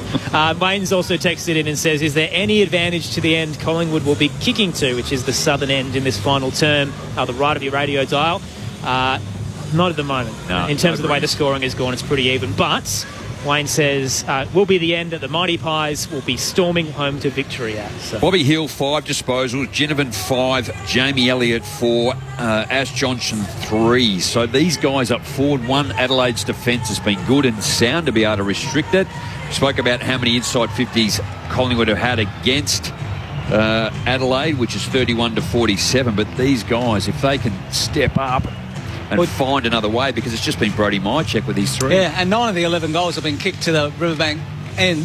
So, here we go. Well, there's no advantage looking at the wind or anything, but certainly 9 of the 11 goals have been kicked to that end. Adelaide by 16. Spot in the top 4 on the line. O'Brien and Frampton in the middle. Kruger subbed early. High bounce. O'Brien wins it down in the path of Degoe. Arches the back away from Keys. Kicks around the body up to right half forward. Duday charging out against McCreary. Neither will reach it because it'll bounce over the boundary line and be deemed deliberate. It was an awkward bounce. Ridiculous, really. It's stiff. Under pressure coming out of the middle. Just try to kick it hard around his body. That's his 9th clearance, Jordan Degoe. Free kick Adelaide. Duday heads up to left half forward. A pack awaits. More in front position. Walker caught behind him. Spills to Rochelle. He ran straight into the Adams tackle. And a ball up to come. Or free kick. Late signal. It's going Collingwood's way. Isaac Quaynor to receive it for a hold. Quaynor considers inside. Goes halfway. He goes at sort of 45-degree angle. And Riley O'Brien, now, is he going to take the free kick or is there another one in there? There was another one. Butts was pushed out of the marking contest and so he receives it for Adelaide. Player on the mark, standing just on the centre square. Butts goes across the ground straight away to Duday. Further across the ground he goes to the eastern side. Shell takes it. Down the line, accurate with his pass. Pedler takes it. And that's 50. And there was a mark taken. And Nick Dacos was on the mark, and then he decided to go sideways, and the umpire said, no, I've called you to stand. And so it's a 50 that takes Pedler to near 50, attacking 50 for the Crows. He looks inside and waits, and Jordan Dawson runs around the back and takes a player with him. Now he goes hanging out to the left, gets under it a bit. It's going to land about 25 from goal. Walker almost took it. Jones threw the pack off the foot, and a goal. Jones was quite brilliant. The boy from Launceston has his second, and Adelaide have a vital first goal of the final term. 7:15:57 the Crows. Collingwood 5:35, 2 minutes down in the final term. We haven't really seen that in Chase Jones's package, the ability to read the ball off the hands like that, but that was wonderfully done. And he on purpose laid the ball across his boot, Jamo, and just bent it back from left to right. So he's kicked the last 2 goals of the game, and certainly Adelaide are looking good. Look, Luke Pedler just tried to bomb. I think he wanted to go for goal. It came off the side of his boot. Taylor Walker had the jump at it. You're right. It was just, when you look back, Josh Dacos, that's been the only 50 tonight as well from either side. Just critical early in this last quarter. Last 4 scoring shots to Chase Jones. It's the Crows by 22. In the middle, side bottom, Sockers off the deck. Up towards half forward. Ginnivan leading out. He's been quiet. Takes it on the chest against Hinge. Points long. Heads to the left forward pocket. Johnson's on the lead and he hits him. Excellent entry. Ashdonk Johnson takes it out in front. 25 out. Tight angle to the left. Really nice kick by Jack Ginnivan just to put it out in front. And Ash Johnson just, he's fast on a lead. He was able to get a little bit of split from his opponent. And this is what Collingwood need to hit back straight away. He moves well. Just his 4th kick of the night. Scoreless so far. He's had a goal every game this season. Leans back from 40 and keeps his streak alive. And the Magpies in the hunt. Collingwood have their 6th goal of the evening. 6-5-41. Plays Adelaide 7:15:57. 4 minutes into the final term on Grandstand AFL. A couple of Collingwood players that we really haven't seen much of tonight at all. Ginnivan hasn't really seen much of the football, and as you mentioned, Johnson hasn't either. But you might not have a good day, but you can have good moments, Jamo. And they were very important touches by those 2 players. A couple of times where Adelaide have tried to get in front of you, feel they're going to kick away, but they've responded quickly too, Collingwood, with a goal. So like a tennis match, it's in Adelaide's quarter game. What can they produce? Just playing rough Nadal, isn't it? Just know it's going to come back. High bounce, Frampton with a tap down. Adams, beautiful rove. Then gives it to Degoe for Collingwood to go inside forward 50. Johnson the target. Ball comes off hands over the back. Bobby Hill couldn't pull it in. And back behind players, Collingwood player Myercheck. Just down on his haunches, but he's up now and ready to go. Ball, the boundary umpire. Another clearance. Is it Taylor Adams to then Degoe? Just keep winning it out of the centre. Tossed in. O'Brien caught behind Frampton, who wins it down straight to Adams. It bowled through him to Josh Dacos. Handball out in hope. Found Laird. Gave it off. Brought down Rankin in the tackle. He turned it over to Crisp. Forward now to Adams at left half forward. Handed it back into play, or did he? Just walked over the line beforehand. It'll be tossed back into play. Left half forward, just outside the arc for the Magpies. Trailing by 16. Kicking to the right of your radio dial in this final term. Crowd, obviously majority Crows fans. There's a fair few Magpies in the black and white tonight. Frampton wins it down, almost tossed out by Adams. He got it to Nick Dacos in the end. Darting and weaving. Back to Maynard. Heads inside 50. Hill floated across the back of the pack. Unmanned. Takes it on his chest. 30 out. 45-degree angle to the left. Just talking about all the Collingwood players that haven't had an impact. And if they're going to step up and push Adelaide right to the end, they're going to ask to do that. And that's what they're starting to do. Just unmarked, wasn't he, Jamo? He's lost his opponent, just drifted at the back. The pack didn't judge the flight of the ball, and he was able to take a uncontested chest mark. Goalless last week for the first time this season. Knows how to finish. Bobby Hill comes in. Big moment. He can't deliver. Minor score on the left-hand side. Crows by 15. 7-15, 57, plays 6-6-42. 6 minutes into the final term on Grandstand AFL. Aaron Bryans, Neil Cross, Rod Jamieson, Stephen Williams with you. Bobby Hill's only had the 6 with the 2 behinds. Have to make the most of all their chances too, Collingwood. You can't imagine they're going to get a stack of looks at goal. Brodie Smith plays on, brings it in for Adelaide. Goes long to the eastern side. Moore picks it up off the ground from the pack attempts. Then inside 50 with the kick. Duday takes it off the pack, having got it from Michael Annie. And then he was pushed as he kicked, and it just rolled across the boundary line. Just remains inside attacking 50 for Collingwood. Crows still haven't activated their sub. Schomburg in waiting. When do you pull the trigger, Jamo? Well, it depends, isn't it? I'm just trying to work out who he's actually going to replace. Frampton wins it down, straight to Mitchell, gives it back to Josh Dacos, skied it into the 50. Side bottom tries to tunnel, Soligo can't get to it. Smith clears for Adelaide, just for territory. Quaynor sitting back. Mark centre wing, up to right half forward. He was trying to get it to side bottom, who was out. But the kick was too wide and too long, out on the full. Chase Jones brings it in immediately. It was dangerous. The mark is paid to Dawson. It was knocked out of his hands late. They get away with one, the Crows. And left half back. Don't have that luxury at the moment too. You've got Will Kelly, who's already on, Nathan Kruger, but Schoenberg, fresh legs. I think it's going to be in and around the middle of the ground. Dawson decided, we'll just play it safe, go down the line. Frampton, 1-2 grabs, did well. Got O'Brien nudged under the ball. Frampton goes across the ground with his kick. Dangerous but successful. Bobby Hill at half-back takes it, runs, hand pass outside, misses Moore, makes him go back and pick it up, Logo centre wing. Hands it off to Dacos.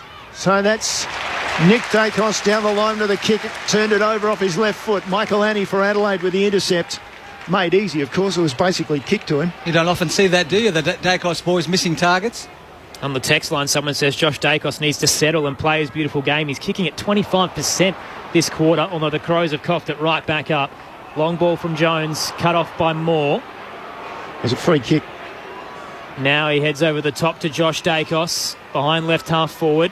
Hands it on, Maynard running through, chips it over the top. This is too easy. Elliott marks all alone. He had Crisp running by, didn't give it to him. Instead lowers the eyes to Degoe. It wasn't 15. Has to race away from Rochelle. Kicks from 45. It's across the face, sits up on the behind line. Did it hit the right-hand behind post? No, it stays in. Hinge gathers, gives it to Jones, and Duday will walk it over. Plenty of players flying up on that right-hand behind post. Certainly copped a whack, but the pill stayed in. It'll be tossed back into play. 25 out. Collingwood's attacking 50. Ball back in. Getting to the front. Well, neither ruckman touched it in the end. Tom Mitchell out the back, taken down in a tackle to go. He picked it up, slid the hand pass out. Dacos got it and kicked the goal. Wait on the umpire. It's going to be a free kick and or goal, one way or the other. It's all clear. Collingwood get one back. And that time Josh Dacos from his wing was in there in the right place to get the ball snapped on the boot. After both ruckmen missed it, ball just spewed out in his direction. He picked it up and put it through. Collingwood creep very, very much closer. 7-6-48, Adelaide 7-15-57. That was more like Josh Dacos, wasn't it? Just under a lot of pressure, just had the presence to find the goals. And, yeah, Collingwood certainly are back in the contest now. Liz Walsh downstairs. Yeah, Harry Schoenberg's been subbed into the game. Jake Saligo has come from the ground and has his training top on. Jordan Agoe's been outstanding with the clearance work again all night. He was involved in that. Tom Mitchell too. Just both of them just went hell for leather straight off the back when it went 30 or 40 out, and then the ball just bobbed out. I think Luke Pedler will rue that. He was not goal side and a long way from Josh. In the middle, O'Brien wins it down. Dawson soccers off the deck up towards the attacking 50. Quaynor charges across to slap it into space. Gathers. He had Murphy on his tail. Handballs it forward, trying to get some territory. Dawson nudges off Nick Dacos, then turns straight into Adams, who brings him down. Whistle stays away. High tackle the call. Free kick to go Adelaide's way. We'll check back in with Liz in a moment. It looked like Champion Data decided to sub out Rory Laird, but he's just run back onto the ground. So I reckon you've nailed it, Liz. Free kick to the Crows, centre wing broadcast side. Dawson not sure what to do. Looks back and finally called to play on. He'll rush it forward. Straight to Adams. Cuts it off for the Magpies. That's even Not worse. sure what he was doing. He tries to head to the eastern side. Back with the flight. Miller should have taken it. Dropped it. He'll capitalise as again. He's just kicked in hope. Straight to the chest of Butts sitting back. Nobody wants to win it at the moment. 9-point game. Butts on the 45. Finds Scholl close to the boundary line. Adelaide with possession behind centre wing. They're up 7-15-57 to 7-6-48. Scholl goes down the line and big mark by O'Brien again. Quick hand pass this time to Miller. Inside forward 50 with a kick. Side bottom. The winger slipping back in the gap takes a defensive mark for Collingwood. Clears it to Ginnivan. He's come to switch the ball to this side of the ground. Ginnivan down the ground.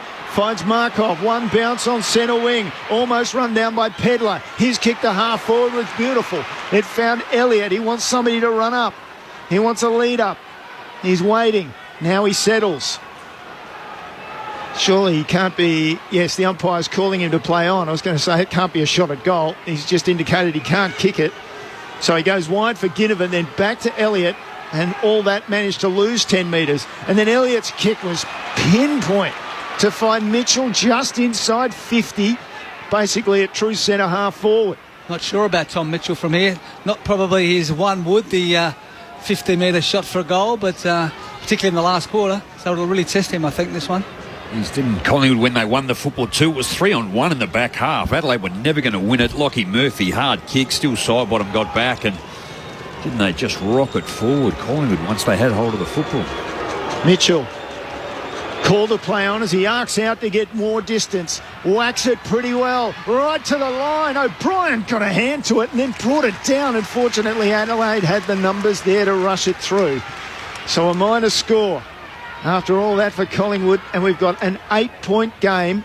And we're about halfway through this final quarter. Adelaide exit to the eastern side. Great pack mark by Thilthorpe. Had more alongside him. That's an elite victory. Heads across to Smith, now Miller. The switch is on to the broadcast side. Miller kicks straight to the logo. Coming out, it should have been taken by Markov. He put it down. Ginnivan comes with the assist. Wheels away from Jones. Hands it on to Maynard. Right half forward. He'll head into the right forward pocket. Charging out. Myercheck can get some flight. Can't bring it down. Michaelani will walk it over. Boundary throw in. 20 out. Right forward pocket. Riverbank stand end. Collingwood's attacking 50 in front of 43,000. 942. Big crowd for a blockbuster game. Toss back in. Frampton behind his head, tap straight to Brodie Smith, who races away out of defensive 50 and heads long, straight up the spine. One-on-one, Murphy. Hey, geez, cleaned up in the air. And no free. Fogarty threw the fist up and whacked him. He's on return from concussion and now he's down on the ground, head in hands. How can an umpire possibly miss that? How can 4 miss that? Completely coat hang it in the air. Nathan Murphy back with the flight. I don't think Fogarty did anything wrong, but he gave away a free kick, so yeah, that's all it was. He went for the ball, but he missed it. But and then he's hit his head on the ground on the way down in the contest too. So really brave effort. Definitely a free there, and 4 umpires have got that horribly wrong. Play's only been halted because a tackle was laid in the centre square as Murphy's now escorted off the ground. Collingwood's already activated its sub with reports Nathan Kruger's on the way to the hospital. So they'll be down a man here. Ball goes in the air. Mitchell couldn't get it away. He was being tackled and harassed. Now it's side bottom. Just hand passes it along the ground outside, and they almost hit Murphy, and he kicks it over the ground to Goey and kicks it over the boundary line, and that's a free kick for a not sufficient intention to keep it in. They almost ran into Murphy as he was in the hands of trainers going off the ground. Why they started the game when he wasn't off, I don't know. Meanwhile, free kick for Murphy for Adelaide. Lachlan Murphy went backwards with his kick and found Smith. We'll go down to Liz Walsh in just a moment. We might hold off to see what happens now. Smith down the wing. O'Brien should have claimed it in the air, went down. Walker retreats, gave it off to Dawson. Forward now to Murphy. That's Lachlan, no look, handball, finds Dawson again, kicks around the body. Poor, straight to Noble, who was in front of Walker. Intercept mark for the Magpies. Liz Walsh downstairs. It's getting hectic down here, but Nathan Murphy's just really gingerly come from the ground and they've taken him straight down into the rooms. I'll let you know when I have an update. Unbelievable that play continued while a player who's likely concussed had to be escorted off. Collingwood now surging. Noble with a little 1-2 to Maynard down the line. Outnumbered by the Crows. Butts take the intercept mark and he looks to go. Finds the sub, Schonberg. To be fair, like it's just walked off with the trainer, like the players walked off. If there had been a stretcher or had it been, yes, then they shut it down. So Schonberg plays on now. Goes long with his kick. Looking for Walker. Comes from behind, takes a mark. Umpire didn't pay it. I thought he stopped it dead. Johnson tries to beat a tackle. Surely that's holding the ball. It is. Well, I thought Walker stopped the ball dead and should have been receiving the ball, but in the end, Johnson tried to beat Dawson and he couldn't. So Dawson now. He's at left half forward. Plays on with a long kick, 25 from goal. O'Brien was there, came off the hands of Thilthorpe. Murphy went to ground with the ball. He had it briefly free. And the umpire said, give it to me. 25 out straight, pretty much straight in front of the Adelaide attacking end of the ground. They lead by 8 points, 17 minutes into the final term. It'll be Walker and Johnson in the ruck contest. Straight in front, Walker takes it out. Johnson knocked it away late. Coming through the tackle late on Adams. Thilthorpe got a handball out. Didn't really carry too far. Absolute rolling more at the moment and held up. 20 out, straight in front. Put your head over the footy here. You're every chance of getting a free. Umpire Nathan Toner right in front of it all. Tosses it up. Walker slapped it down looking for rain. Didn't quite carry there. Thilthorpe's wrapped up by 4. Another ball up to come as the Crows edge a little closer to the northern end. About 15 out. Reset. Walker gets it down to Rankin this time. Had Elliott in front of him. Couldn't get away. Turns straight to Quaynor, who bulldozes him over the boundary line. Little bit of afters as well, close to the fence. The call will be a boundary throw-in, left forward pocket. Umpire's quick to get it underway again. Walker again. Has too much for Johnson, who slings into the ground. He had a hold of one hand as Walker held him off and held the ball in the other. Umpire said, well, we'll call it a draw, throw it up. So Adelaide's still within about 20 metres of the goal face. Walker taps it down to Sloan this time. He buries himself. Comes out to De Goey. He's going to clear the area for Collingwood. Belts it back towards centre wing. Adelaide with a fist from Murray knocks it forward. Does well to Schonberg. Wide he goes with a kick. Misses his target. He was very much looking for Lockie Murphy there and missed him. We'll get a throw in. Collingwood have successfully gone out of their defensive 50. Jordan De Goey had his hands up then saying, well, you paid one against me. I reckon they played 3 or 4 because he's been stiff tonight. He has. Crows by 8. He's been great. Toss back into play. O'Brien takes it out of the ruck. Johnson wrapped him up. He dropped it. Sloan put his head first, gathered. Handball in space. Put it in the path of Laird, and it rolls over the boundary line. Aaron Bryans, Neil Cross, Rod Jamieson, Stephen Williams with you. Enthralling finish on Grandstand AFL. Been low scoring. Highly contested at the Adelaide Oval to conclude round 7. Toss back in. O'Brien takes it out of the ruck. Almost threw it out to Sloan. It wasn't a hit out. It wasn't a grab. He got away with it. Sloan's wrapped up by a couple, though. Not really trying to get it out. Free kick to Collingwood. They want to go. Mitchell to Josh Dacos. Looks for the switch. Puts it in the path of Elliott. He's got 2 to beat. Nearly took it back with the flight. Went to ground. Picked up by Pedler. Handball to the toes of Schomburg. Out to Keys. Adelaide get away through the square. They're out. He finds Sloan. Attacking edge. Didn't realise who was around him. Bounces off Crisp. Heads towards the 50 to Murphy. Marks on the paint. Wants to go. Wheels around the man on the mark. Thilthorpe's alone in the square. He's sandwiched in the air. And spored through for a minor score. Great defensive effort by Moore to get back. Adelaide by 9.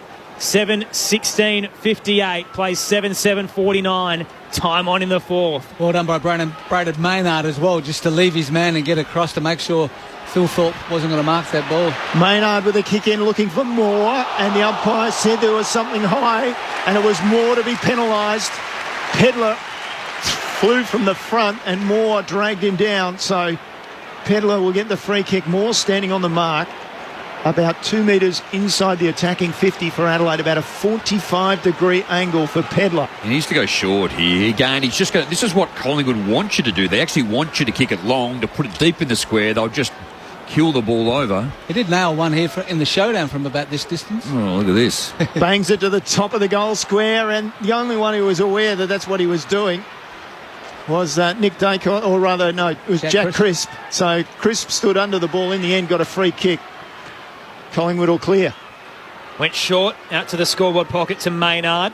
Spearing ball out to left half back, finds Elliott, had a runner outside in Markov, gives it to him behind centre wing. Now over the top, he's looking for Hill. Duday nearly pulled it in with one arm, went to ground in the process. Hill can mop it up, hand it forward to Myercheck. He's up against Butts. Ball spills towards the left forward pocket. Myercheck battling to keep it in, gets boot to ball, kicks it straight up and down. Hill with the sit, he's cleaned up in the air. Murphy gathered, handed it out. The Crows escape. Duday to Schomburg, out to the eastern side. He's given it right back. Elliott cuts it off in front of Laird at left half forward. They want to go. Elliott to Quaynor, fumbled in the tackle. Get it out towards Markov. Races away from 3 to the top of the goal square for the Pies. Myercheck can't grab it. Fisted through. Minor score for the Magpies. 8-point game once again. Still plenty of time. Down to Liz Walsh. Yeah, I've asked Collingwood for an update on Nathan Murphy, who's still down in the rooms. They've said they'll provide one post-game, so I'm assuming that means that he's actually out of the game. He won't come back after that knock. So Collingwood are down to 3 on the bench off a 5-day break. 5.5 minutes remaining. Dawson brings the ball back in out to the eastern side. Chase Jones went up, forced the ball over the boundary line. It was a good kick. It was only a metre or so from the boundary line. The option for Adelaide was to keep it in tight. So since the 13-minute mark of this last quarter, we've had a rush and a rush behind. 2 for Collingwood, 1 for Adelaide. How brave is our little boundary rider going to Collingwood and asking him, hey, how's your player going with 5.5 minutes to go? Out on the eastern side, it's heavily contested. Whistle stayed away and a couple of tackles. Spills back to Walker. He's got to beat Crisp and he can't, who forces him over the boundary line. Forward of centre wing. Almost near right half forward for the Crows, who are up by 8. This would be momentous for them. They're looking for 5 in a row. It would place them inside the top 4 if the margin is big enough. Toss back in. O'Brien against Johnson. O'Brien won it down through the hands of Jones. Spilled to Nick Dacos. Soccered towards McCreery. Overran the footy. Coming across, Mitchell went to ground. Almost a slide tackle, but missed it. Spills towards Collingwood's 50 and gathered by Duday. Gave it to Murray. Beautiful diving smother by Nick Dacos. And it rolls over the boundary line. Left forward pocket. 30 out for Collingwood. They keep pressing. They're still well and truly in this game. Any time of the game, something like that is inspirational. But deep in the last quarter of the game, so tight. Boundary getting thrown in now here. just around from them goal. Outstanding. Ball comes back into play. Every player in that quadrant of the ground. It comes off the pack to Josh Dacos, and he hooks the kick and the tackle out on the full. Adelaide will get blessed relief through Tom Duday, and he'll go, you would imagine, straight away out on that eastern side, close to the boundary line. The margin's so important here. On the live ladder, Adelaide needs one more point to go ahead of Collingwood into the top 4. Duday kicks it wide, and coming and meeting it was Maynard. Couldn't take it. Nick Dacos with a hand pass away, or Josh Dacos it was, to Mitchell, and then kicks it towards the goal face. Pulled down right on the line was Johnson. He was complaining it was high, but he was pulled down in a tackle. Might have been Butts who got to him right on the line, and it came off his body and through for the minor score. Jordan Butts. Oh, and he did have him high. He's got a debate for sure. It's definitely a free kick. Wow. Crows by 7. If it goes the way of Adelaide, I'm not sure. I'd like to see Craig's press conference. Dawson to right half back. Beautiful exit. 60-metre kick to Fogarty leading out. Takes it in front of Moore on the boundary line. He'll head up the eastern wing. Pies have the numbers. Walker's got 3 to beat. Nearly juggles it. Dropped it at the last possible moment against Maynard. Boundary throw-in to come just behind right half forward. Adelaide 7-16-58. Collingwood 7-9-51. Earlier today, Geelong defeated the Bombers by 28. The Suns defeated the Tigers by 24. Tossed in. O'Brien almost held out of it by Frampton. Went to ground. Sloane socket off the deck in the path of Fogarty. Wrapped up by Moore. Still has possession of the footy. Almost sat on by the Pies skipper. It's not coming out. Ball up right half forward for the Crows. They would have made it a grandstand finish, Gemma. They play that free kick. It goes down to a couple of point with a couple of minutes to go. So again, since the 13-minute mark of the final quarter, we've had 4 rush behinds. That's the only scoring that's been done. 3 to Collingwood, 1 to Adelaide. Ball out of the pack, goes down towards the wing for Collingwood. Ginnivan couldn't hold it in, and so we'll get another throw-in out there on the eastern side of the Adelaide Oval. What a contest we've seen tonight. It was Adelaide by 22 at quarter time, by 6 at half time, and then by 16 at three-quarter time. And now it sits at 7 points for Adelaide. The near 44,000 have woken up. Boundary throw-in cleared both rucks. Frampton then got it to Josh Dacos. McCreary missed the footy and almost kicked Smith in the face. Still on the eastern outer side. Nessie Moore at the moment will get another ball up. Incredible numbers around the football too. Adelaide are pressed down to come up to the contest. Jordan Dawson behind the football for Adelaide. 11-5 inside 50s. Collingwood's way this quarter. O'Brien straight to Schomburger. Handball in hope. Only as far as Ginnivan. De Goey put his head over it. Nearly coughed it up to Rochelle, who's bowled away by Markov. Ginnivan kicks it straight up. It'll sit up at centre half forward. Markov flies with Pedler. Ricochets out to Noble. Arches the back away from Sloane. Runs to 45. This is absolutely brilliant. The comeback kings, Collingwood, have arrived at the Adelaide Oval. 1 point game. Still 3 minutes to play. Collingwood 8-9-57. They have the last 3 goals of the game. Adelaide 7-16-58. Rod Jamieson, your thoughts? Oh, look, we always knew it was going to happen, didn't we? Well, we thought it was going to happen, just the way that they play. But we spoke about David Noble. John Noble coming out of the defence in the third quarter. On his left foot, kicks it out on the full, but then just clean with his hands, arched his back, knew the situation, knew where he was, and just nailed it when they absolutely needed it. Now it's up to these stoppages, Gemma. Collingwood have been pretty good with De Goey and Adams in there, so it's important that Riley O'Brien can get his hand to this ball and direct it to the Crow. John Noble, what a success story coming out of the mid-season draft in 2019 for Collingwood. In the middle, Sloane got a foot to the ball towards Rochelle, picked it up, Noble grabbed him. Umpire called play on. Noble tapped it out to Adams. Good hand pass, Dacos. Good hand pass forward. Another one coming from De Goey. Often to Dacos. That's Josh. And he's a stray. He's kicked it out on the full. He had a chance to put his side in front, but he missed everything. How could he miss everything? A player of his ability, some of the goals he's kicked over his short career. Dodged a bullet then, the Crows. Murray brings it back in, goes long. Moore rises over the top, but the reason... No, he's going to take it. I thought for a moment that O'Brien was going to get a free kick being held in the contest, but it wasn't to be. Darcy Moore will send his side forward. Down by 1. Moore up to the top of the goal square. Big sit from Myercheck. Couldn't claim it. Spills to the back. Hinge gave it to Dawson. Fends away Josh Dacos. Handed it off. But Murphy was over the line, so we'll get a boundary throw in. 15 out, right forward pocket. Wow. You look to rush a point, Jamo, to at least bring the scores level. Or you've just got to shut this down here too. They have been amazing in the clearance work.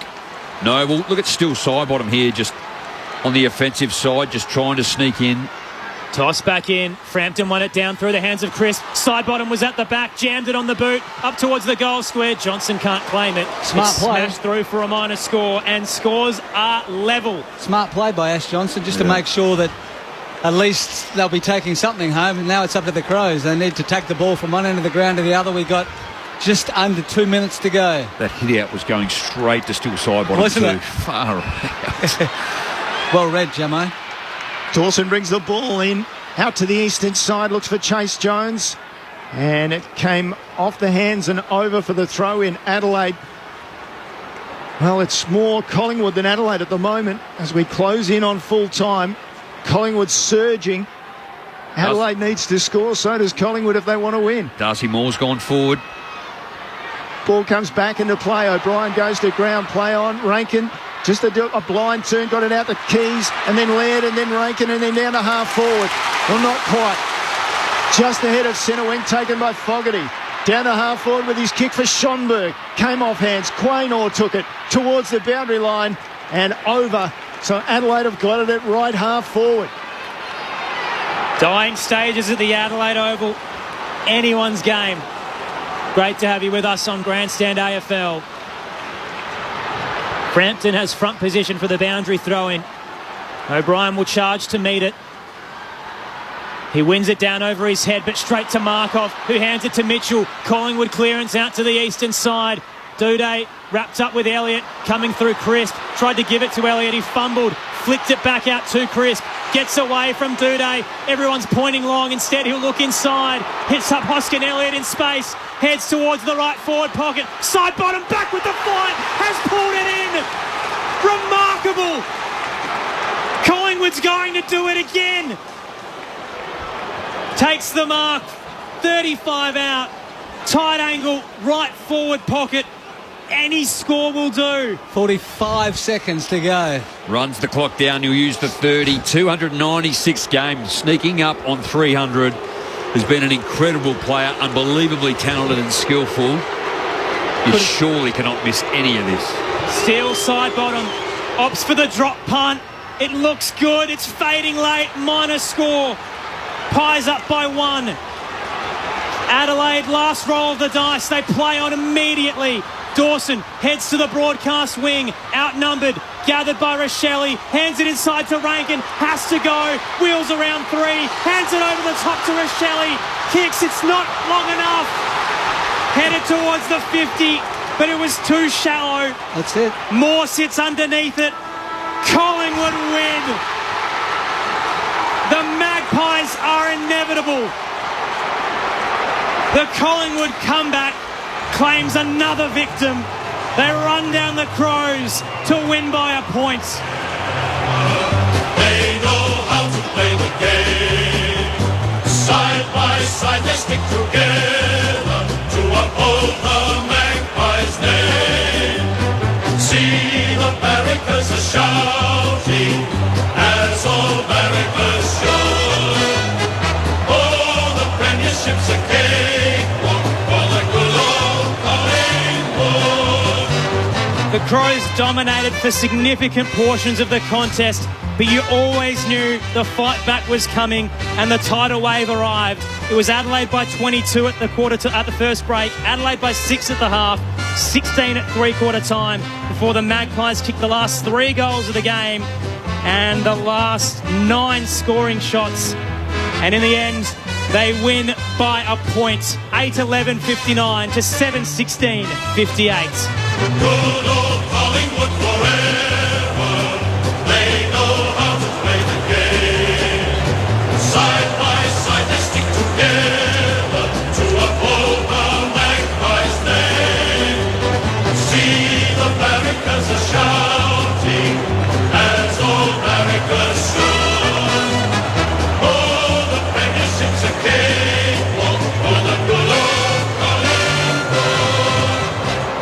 For the first time since round 12 of 2012, Collingwood will finish the round at the top of the table. They're a game clear of Melbourne, St Kilda, Brisbane, Port Adelaide. The Magpies are the team to beat in season 2023.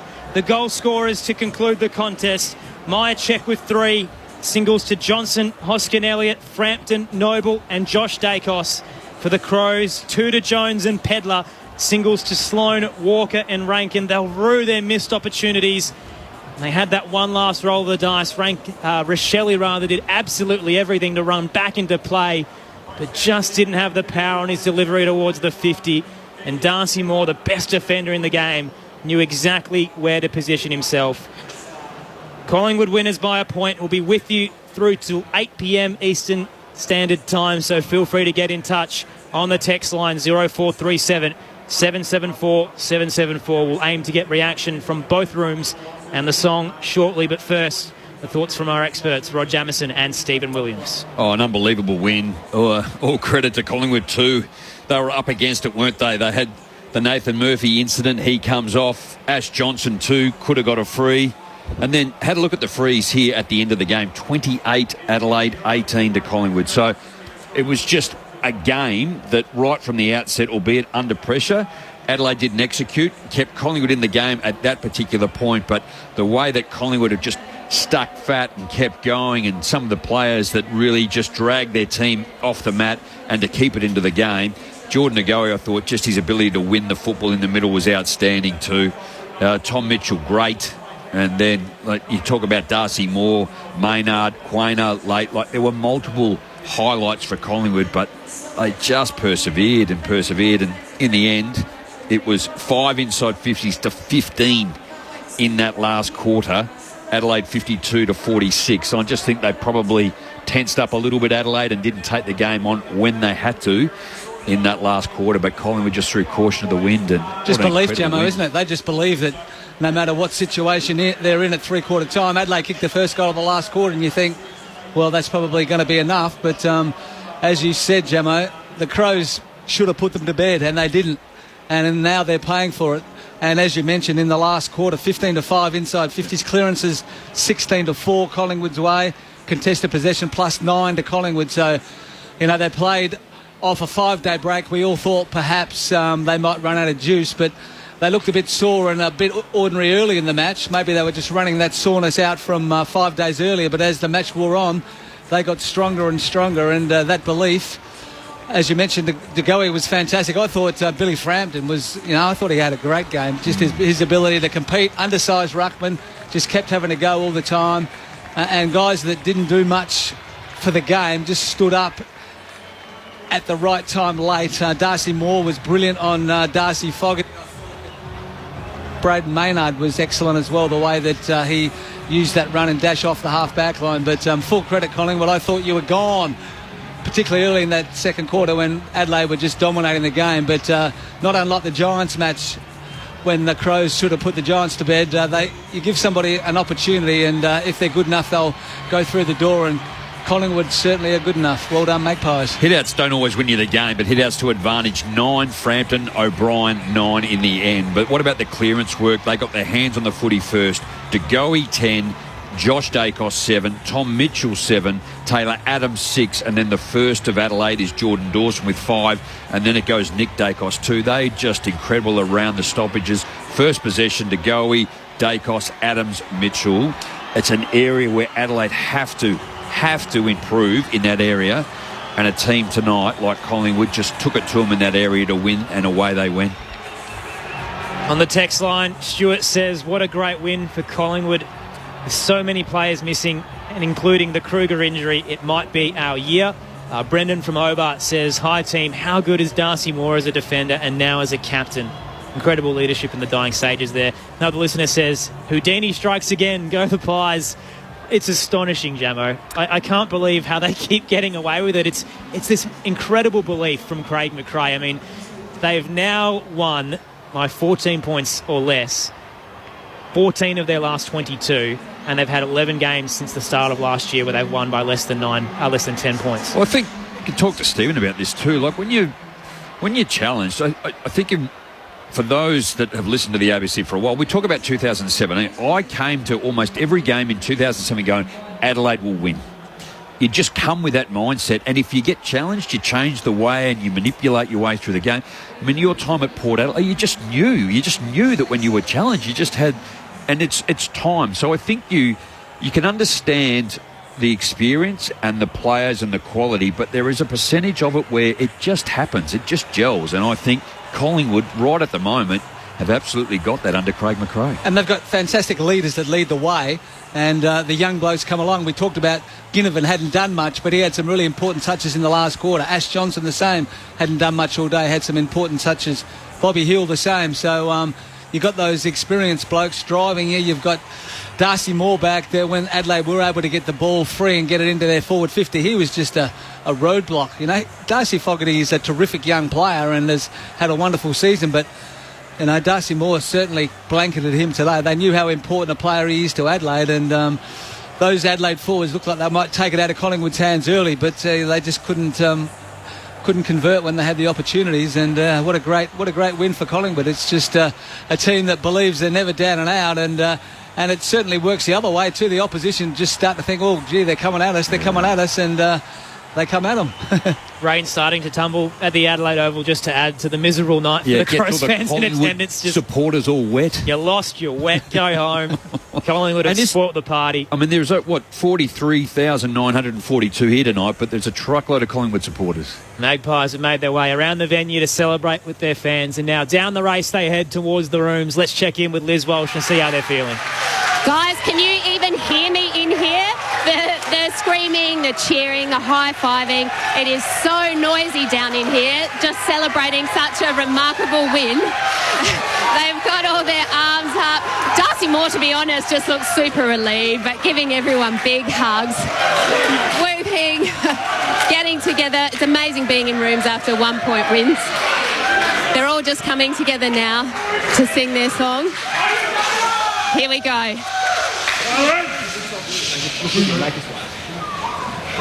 Greg, we can get it off? The roof? Let's go. Yeah. Billy Frampton.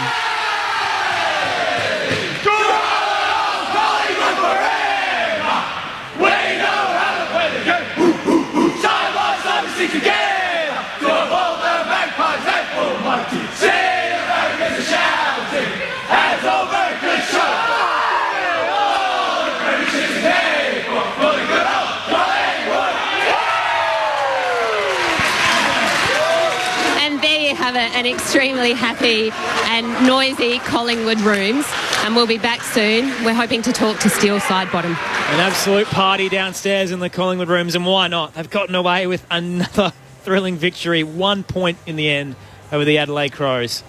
32 minutes into the final quarter, and that was their first lead of the entire match. So they led for all but about 0.5.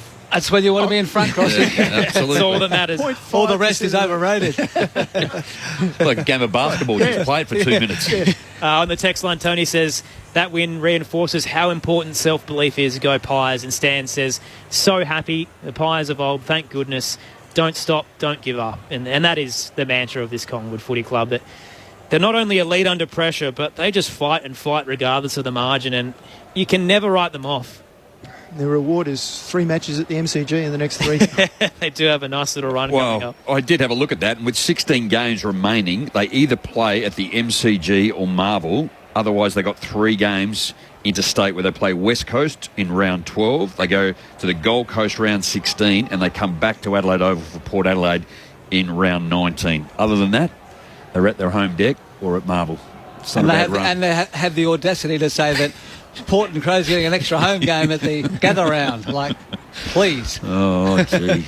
But it's like they're a big club. They get challenged every week. So it's not as if, you're at a middle club respectfully where you just go, right, we've got a big game this week. And I know all coaches want to keep it at the level. All games are big. But, they get challenged every week, don't they? Every team want to take it to them each week. And they don't play away much, but when they do play away, they normally win. So it doesn't really faze them too much. This is their second game in, 3 or 4 weeks at the Adelaide Oval, and they were able to get over the Saints by a goal. And, today they'll get so much, or they got so much belief anyway. But, with players down, no really recognised ruckman. The Pendlebury, one of their great leaders, not playing as well. Just on that Adelaide Oval, now they've won their past 7 here at the Adelaide Oval, and now it's the past 4 by under 6 points. Won their past 7 against the Adelaide Footy Club as well, and haven't lost in their last 8 against them. It's a massive record. I love an early shout, Jamo. You know that. We're, 7 rounds now completed. Yep. Where do Collingwood sit in the scheme of things for you? Premiership favourites? I'm going to say top 4. I still think Melbourne are an incredible side at the moment. I don't know if St Kilda have got enough in them to carry it through. Brisbane? Brisbane and Geelong still. And Geelong, look, they started poorly, but they're starting to build, and they got such depth in their team. Great forwards, a great midfield. Dangerfield's playing really good footy again now, so I think they'll be around when the whips are cracking also. Yeah, I think that's my top 4. The thing is, though, when you look at Collingwood, as good as they've been, you've still got a question mark that they can't win games by more than 10 points, if you know what I mean. I mean, they win these tight ones, but you still think that there's enough class between Geelong and Brisbane and a couple of other sides that might get over them. I think conversely too, if you win the tight ones, you're playing good football and you're keeping yourself in it. So it's not generally that they kick away and blow big numbers. If you have a look at Laporte, they blew Port out the water. Yeah, but, 71 points it was, but outside of that, Geelong 22. Geelong was slow, and then the other one was Richmond. It was 14 points. So, but they need to find something more up forward, don't they? I mean, my check is Dower. He's great. Jamie L. I really rate the way he plays. But his last couple of weeks, he leads up. They kick over his head over there. He gets smashed. He's chasing. He's struggling. But when he's on, he can kick you a bag. Bobby Hill was quiet tonight. So Ginnivan up and down. So there's a couple there. McQuarrie, he's kicked 7 for the year. But they're just so reliant on my check at the moment. And Jordan Ngoe, he's 7, but he didn't kick one tonight. But, gee, he was just instrumental in the middle of the ground. So you're right. I mean, you just got to be there at the right time at the end of the game. I guess it doesn't matter who gets them for you. But they're really reliant. And even then, late in the game, Darcy Moore's been so good in defence and they swung him forward. The forward lines always interest me with Collingwood, that they never had a key full forward target. And my check's kind of been that undersized talisman up forward, and they still managed to score pretty comfortably. It's almost breaking the trend that you don't have a Charlie Curnow or Tom Hawkins, a Tom Lynch. Well, it's almost, I mean, the big men are obviously, they're helpful, aren't they, too? The ruckman would help if they were in the team too, but I guess when you look at Richmond in the sides, it's just get the footy forward fast and quick, and then one-on-one contest, a bit of space, that helps. But, Look, they were great. They were really good tonight, weren't they? It does take your breath away a little bit. You're almost lost for words when you see in person just how magnificent they are in the final term. Collingwood winners by a point, as Crossy mentioned. The only lead they had in the game was when Steele Sidebottom put them up in the dying stages. Liz Walsh is downstairs in the winners' room. Liz. Hello, Aaron. Thank you. And I'm here with the Steele Sidebottom. Let's call you the match winner, shall we? 3 straight wins. You're on top of the ladder. It must feel great. Feels very good. What a win. I think we just keep finding ways to win, and that one, I mean, they're all great, but that one feels extra special, Describe what was going through your head as you were lining up for goal then. I knew there wasn't long to go, and any score was going to do. Might have been smarter to kick a point, that way they didn't go back to centre square, but probably barely made the distance, come off my shin a bit, but did enough, got a point, and here we are. You've just come out of your meeting. Can you describe what it was like just then? Because for us out here, we're not in the change rooms there. It sounded like you were all banging on the change rooms or something. It sounded like thunder was rolling in. What was happening in there? Yeah, it was rolling in. We love to celebrate our wins, and that was a little extension of the song. We went in there and celebrated again together. So, Fly talks about really enjoying the wins, and we'd like to do that. That's great. Let's head up to our experts in Rod Jamieson and Stephen Williams. Still, it's Stephen Williams here, mate. Congratulations, another courageous win. Tell us about the belief in the Collingwood Footy Club. We saw last week against the Bombers 28 points down at three-quarter time. We saw today Adelaide probably had opportunities early in the game maybe to put you guys out of it, but they left the door open, and once again you were able to walk straight through.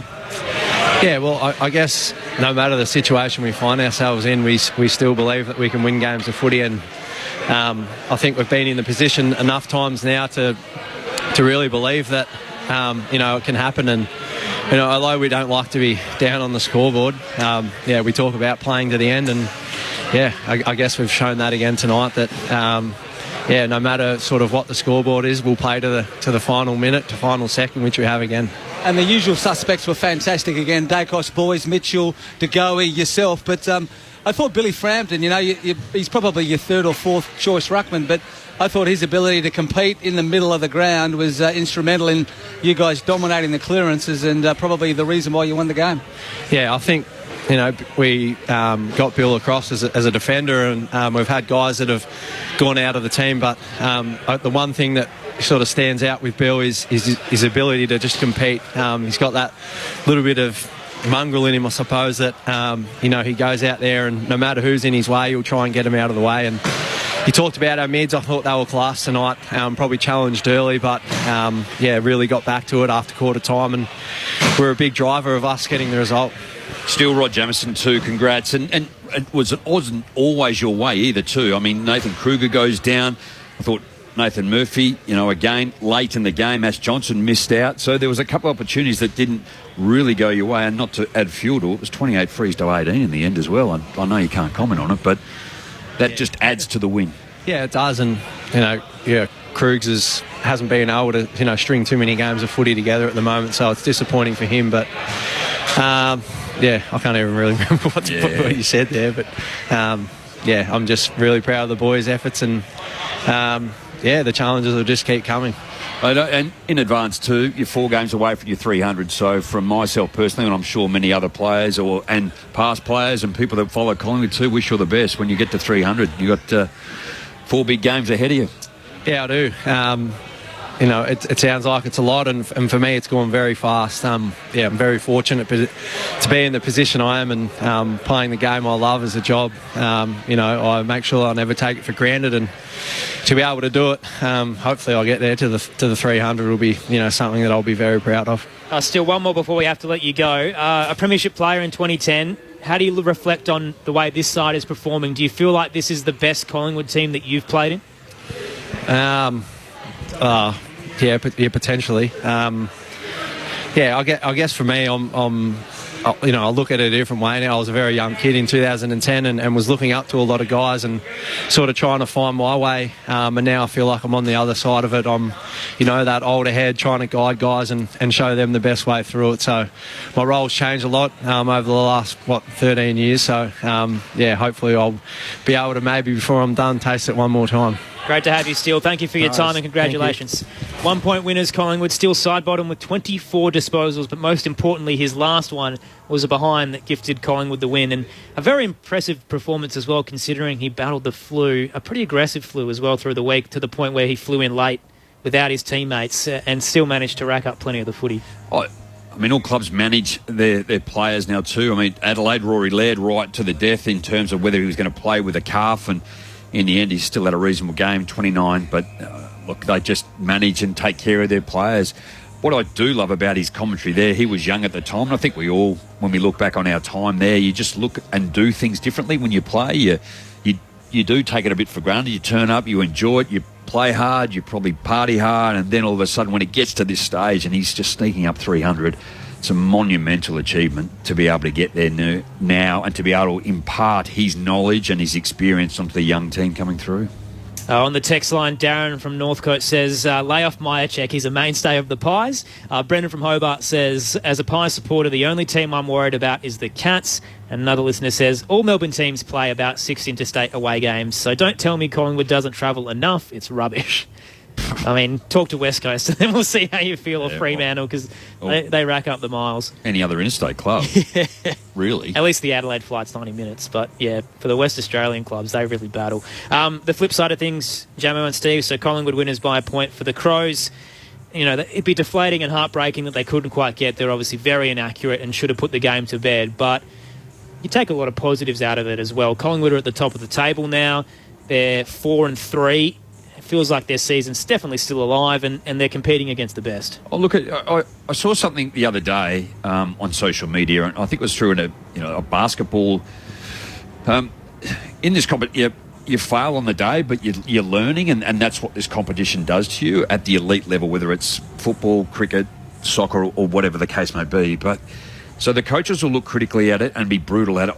Adelaide wasted this tonight. They really blew it up early, and you do reflect on the GWS game, did exactly the same, and it's got to be a teach, it's got to be a learning, and it's going to take some time. But for me, that's what I take out of tonight's game. It could have been, and I know you say if, but, could have, should have, but it should have been a 4 to 8 goal margin, even at quarter time.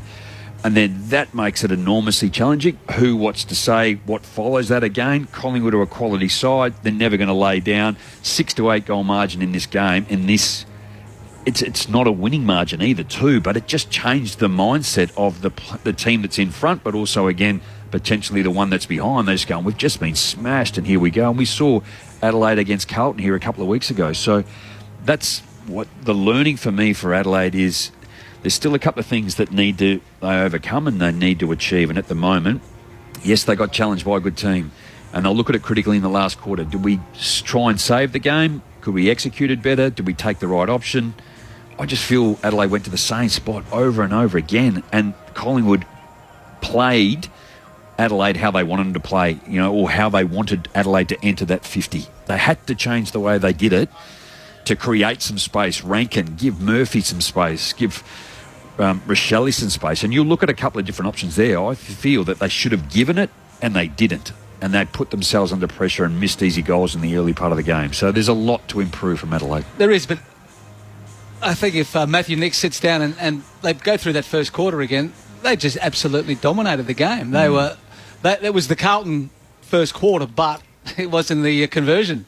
And Carlton made a mini comeback against the Crows, got back to within 3 or 4, but you still have that buffer, and then in the next one you kick, you put the uprising down sort of thing, but they weren't able to give Collingwood that big deficit, and we know the belief in the Collingwood Footy Club. They just kept coming and coming, and fortunately for them, they got over the line in the end, but I think Adelaide know that their best is good enough to beat anybody. 7-16, and 3 of those were rushed. So again, when you go through, Chase Jones misses 2 behinds in the third quarter. Josh Rochelli's kicked 4 behinds. Luke Pedler missed the 2 easy ones. Saligo in the second. Isaac Rankin, the second and the third. And again, it's easy to sit up here and say that, but in terms of the quality of the players and where they line up for goals, they need to convert better. And they were the number 1 team in the competition coming into tonight's game. I love Jordan Dawson's footy at the moment, but the last couple of weeks he has been a different person. He's usually so accurate with his kicks, and he had a couple of magnificent ones tonight, but a lot of turnovers against Hawthorn, and the same tonight. It feels like teams understand that they need to almost double team him and put that pressure on, because he really drives their ball movement. Well, it's probably no different to the Nick Dacos one. Exactly the same, yeah.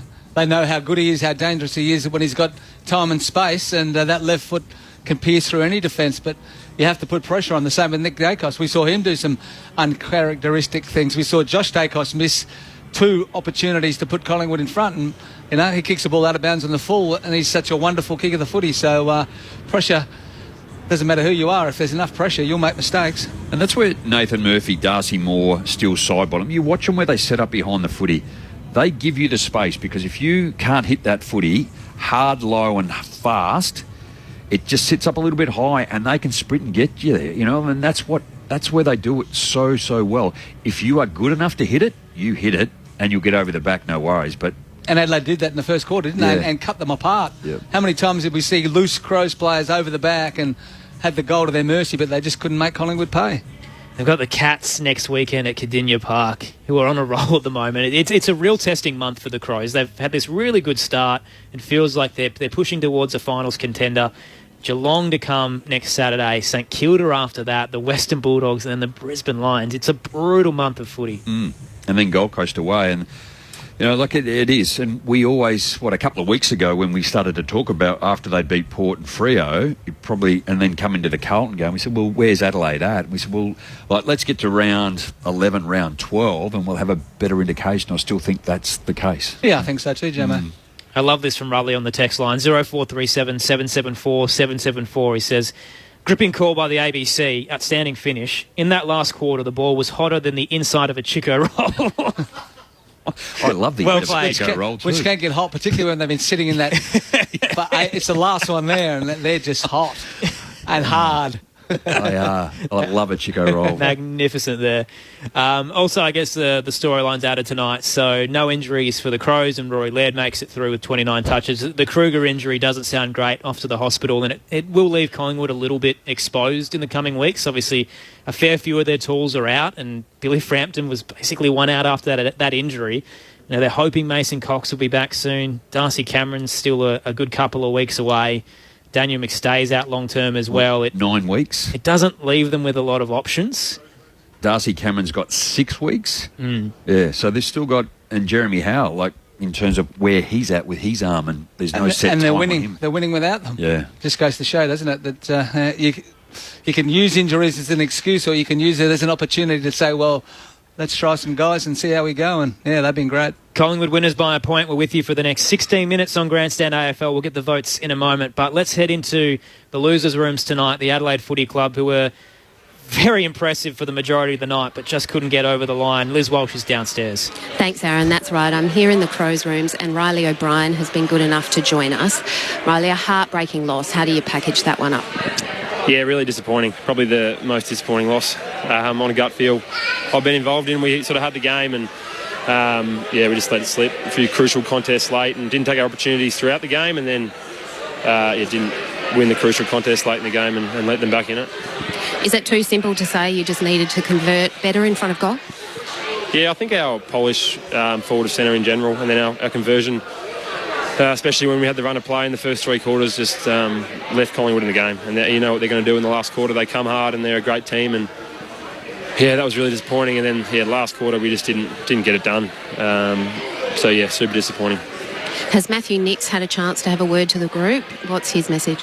Yeah, he's echoed similar things in terms of you can't leave sides like that in the game. And then some things in the last quarter. We didn't get it done around clearance. Didn't get it done when we needed to, and obviously, got the result that we got. So, yeah, super disappointing. We'll butter up and come back next week and try and get back on the winners board. But yeah, one that we let slip for sure. Let's head up to our experts in Rod Jamieson and Stephen Williams. Yeah, Riley, Rod Jamieson too. You touched on it, I know it. The game's about improving in the area, but the clearance work, first possession, DeGoey, Dacos, Mitchell, Adams, they were outstanding, weren't they? Yeah, no, they were really good. And we got pipped, especially late in the game, around the clearance. And that just puts our backs under pressure and means we've got to move the ball through, I guess, the whole field to get it down our end to score. So, yeah, that was disappointing, and I guess it was a big part of why they got on top of us in that last quarter. How did you feel the team reacted in the last quarter? Do you feel you shut things down a bit, or they were just that good in defending and getting the football back? It was a little bit, as I said, about that clearance. Made it hard to work it from our back pocket through the field. It's always hard to take too many risks down there and go coast to coast. But it's probably started there, and then we maybe went a little bit conservative. But we'll unpack that over the next few days. But yeah, it's super disappointing at the moment.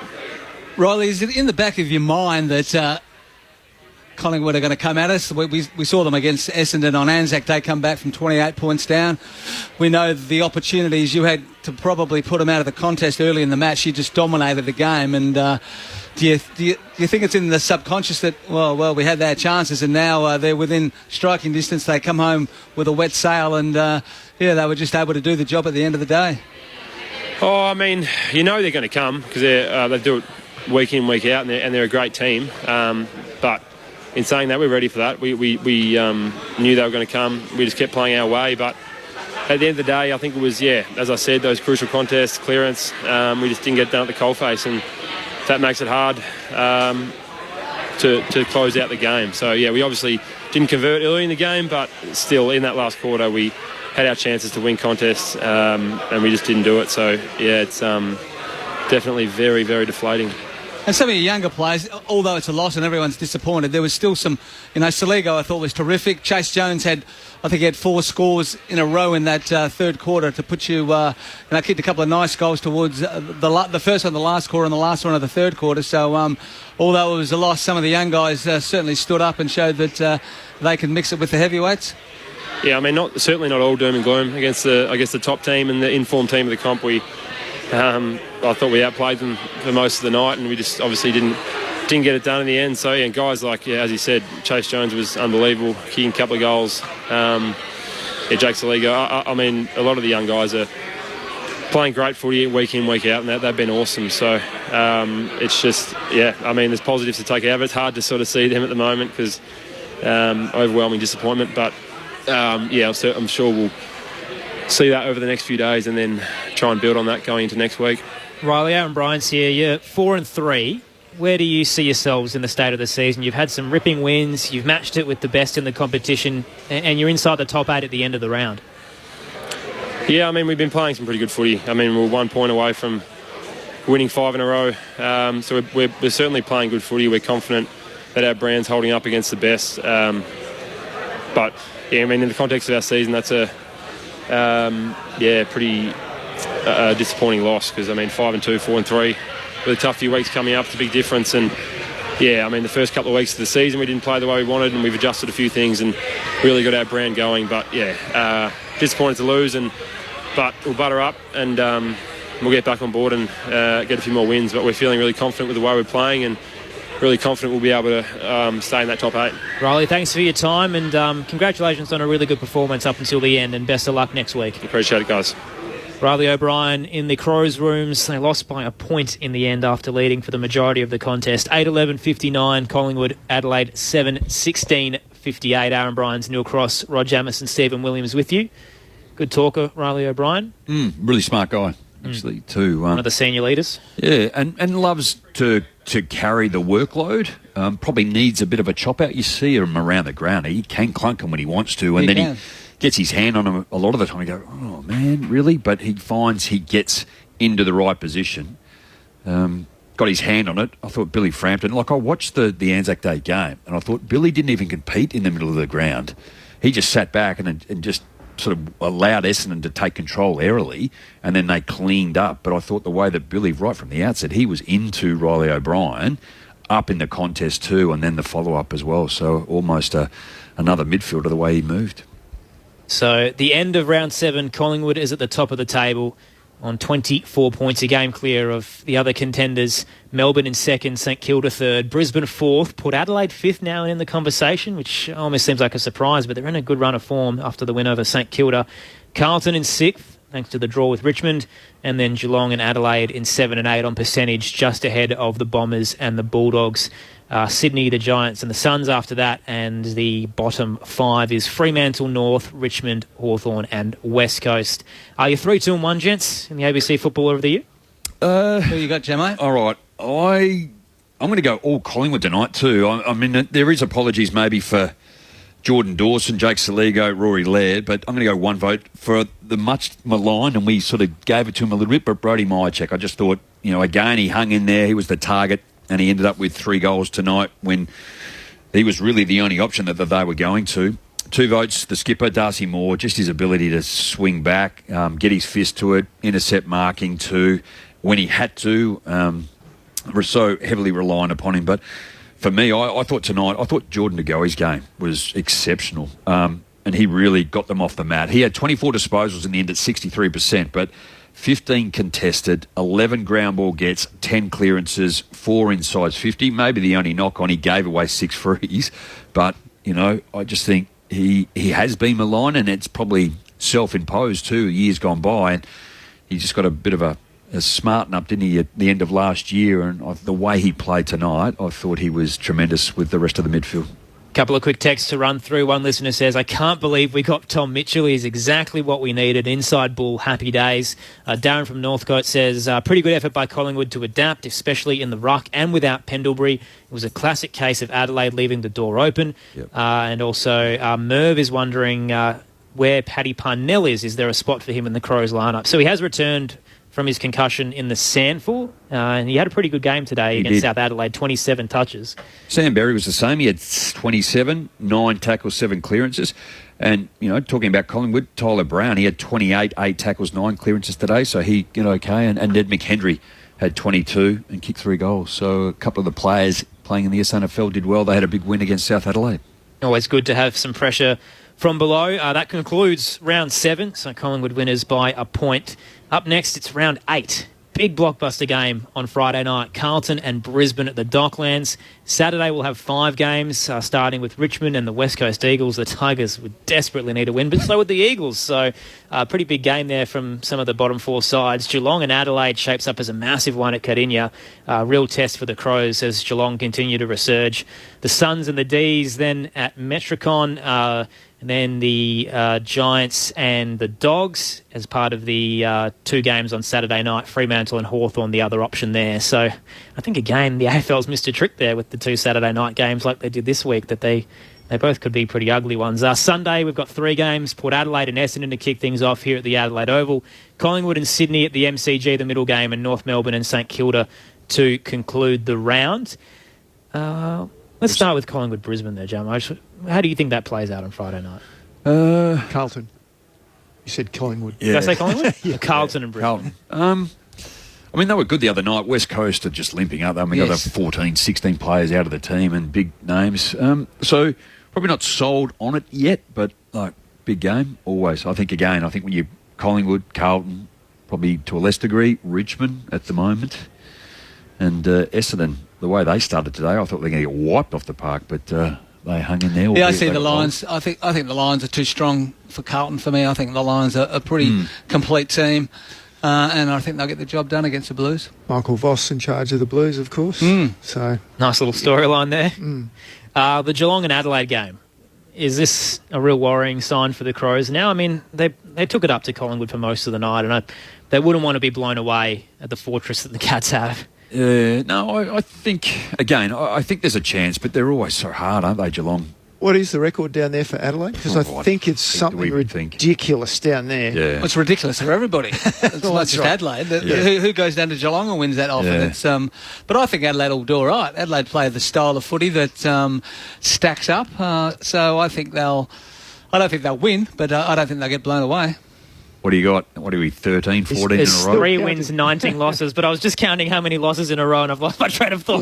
Yeah. So don't talk to Aaron for the next couple of minutes as he counts, because there are a number that he's counting up. I think it's 13 consecutive losses for the Crows at Cardinia Park, so it's not a great ground for them. No, and they're not, 6 or 7 goals, it looks like, majority of the margins there, 27 at one point. So I think Adelaide, you go in there, just go, well, we've got another team, we're going to challenge them and take them on their home deck, as Collingwood did tonight here. And just quickly in 60 seconds, Port and the Bombers, who do you reckon has that one? I think Port should win that one. Yeah, I think it'll be. I think the Bombers, after a tardy start where they conceded the first 6, they certainly kept their heads up and kept working. So, yeah, I think it'll be a pretty competitive game, but Port would hope to certainly win on their home deck. Yep. Can't wait for it. Round 8 kicks off on Friday with Carlton and Brisbane. Thank you for your company on Grandstand AFL this evening. Collingwood winners by a point. 8-11-59 to 7-16-58. They claim top spot on the ladder. The votes 3 to Degoe, 2 to Moore, 1 to Myercheck. Thanks to Rod Jamison, to Stephen Williams, to Neil Cross, to Paul Brokenshire Tech, to Liz Walsh downstairs as well, and a cash photo back in the studio. Big win for the Collingwood Football Club, and Adelaide, they just let that one slide with their inaccuracy. The Pies have the Swans next weekend, and Adelaide head to Cardinia Park. What a round of footy. Thanks to everyone who texted in as well. It was a lot of fun. I've got to go and catch my breath, I think, and have a nap, because that was a thrilling finish at the Adelaide Oval. The Pies by a point. Enjoy the remainder of your weekend. Here's the highlights. Nick Dacos has kicked his Porter Mitchell out of the defensive 50. Dawson intercepted, gets it off to Walker, who can snap from 35 and capitalise. It was a wobbly old kick, but effective from Murray. And in the end, sliding in was Pedler with another opportunity. 40 out. Collingwood just can't get out of their defensive half, and now they pay a big price. Lovely kick from Pedler. Ball comes back into play. Holding, it'll be against O'Brien. Frampton's got a free kick. Frampton comes in, kicks the goal. Dangerous exit to the broadcast wing. The Pies have the outnumber. Waymore should have taken it, knocked it to ground. Degoe with a low ball inside 50. Myercheck gathers, snaps to the open goal and makes them pay. Could have easily been towered up. His kick is so poor. Kicked it straight to Myercheck. Tight angle for Myercheck. The kick from 48, it's low, it's hard. It's heading all the way home. 2 for Myercheck. They'll take the advantage. Smith clears, and they're out. Keys over the top. Take your pick, they're queuing up. He'll give it to Pedler, who plays on from 30. Heads for home and finishes. Pedler has 2. Electric counter footy from the Crows. Heads towards the goal line. Myercheck disposes of butts and sockers off the deck to get it through for what will be his 3rd. Adelaide will come away through Duday. Took his time, was run down. Holding the ball. Oscar Elliott comes in. Kicks to goal. Collingwood well and truly back in this match. Ball punched over the back. McCreery takes on the tackler and is gone. Sloane got him. Sloane kicks his first goal of the season. Good time to do it. Centering his footy inside the arc. Jones charging out. Barrels over Ginnivan. May have caught one high against side bottom. Again, the non-controlling umpire has seen it. In comes Jones. Kicks on the arc. Plenty on it. All the way. It's going to land about 25 from goal. Walker almost took it. Jones through the pack off the foot. And a goal. Jones was quite brilliant. Tom Mitchell out the back, taken down in a tackle to go. He picked it up, slid the hand pass out. Dacos got it and kicked the goal. He'll sit up at centre half forward. Markov flies with Pedler. Ricochets out to Noble. Arches the back away from Sloane. Runs to 45. This is absolutely brilliant. The comeback kings, Collingwood, have arrived at the Adelaide Oval. Steele side bottom. Opts for the drop punt. It looks good. It's fading late. Minor score. Pies up by 1. Collingwood win. The Magpies are inevitable. The Collingwood comeback claims another victim. They run down the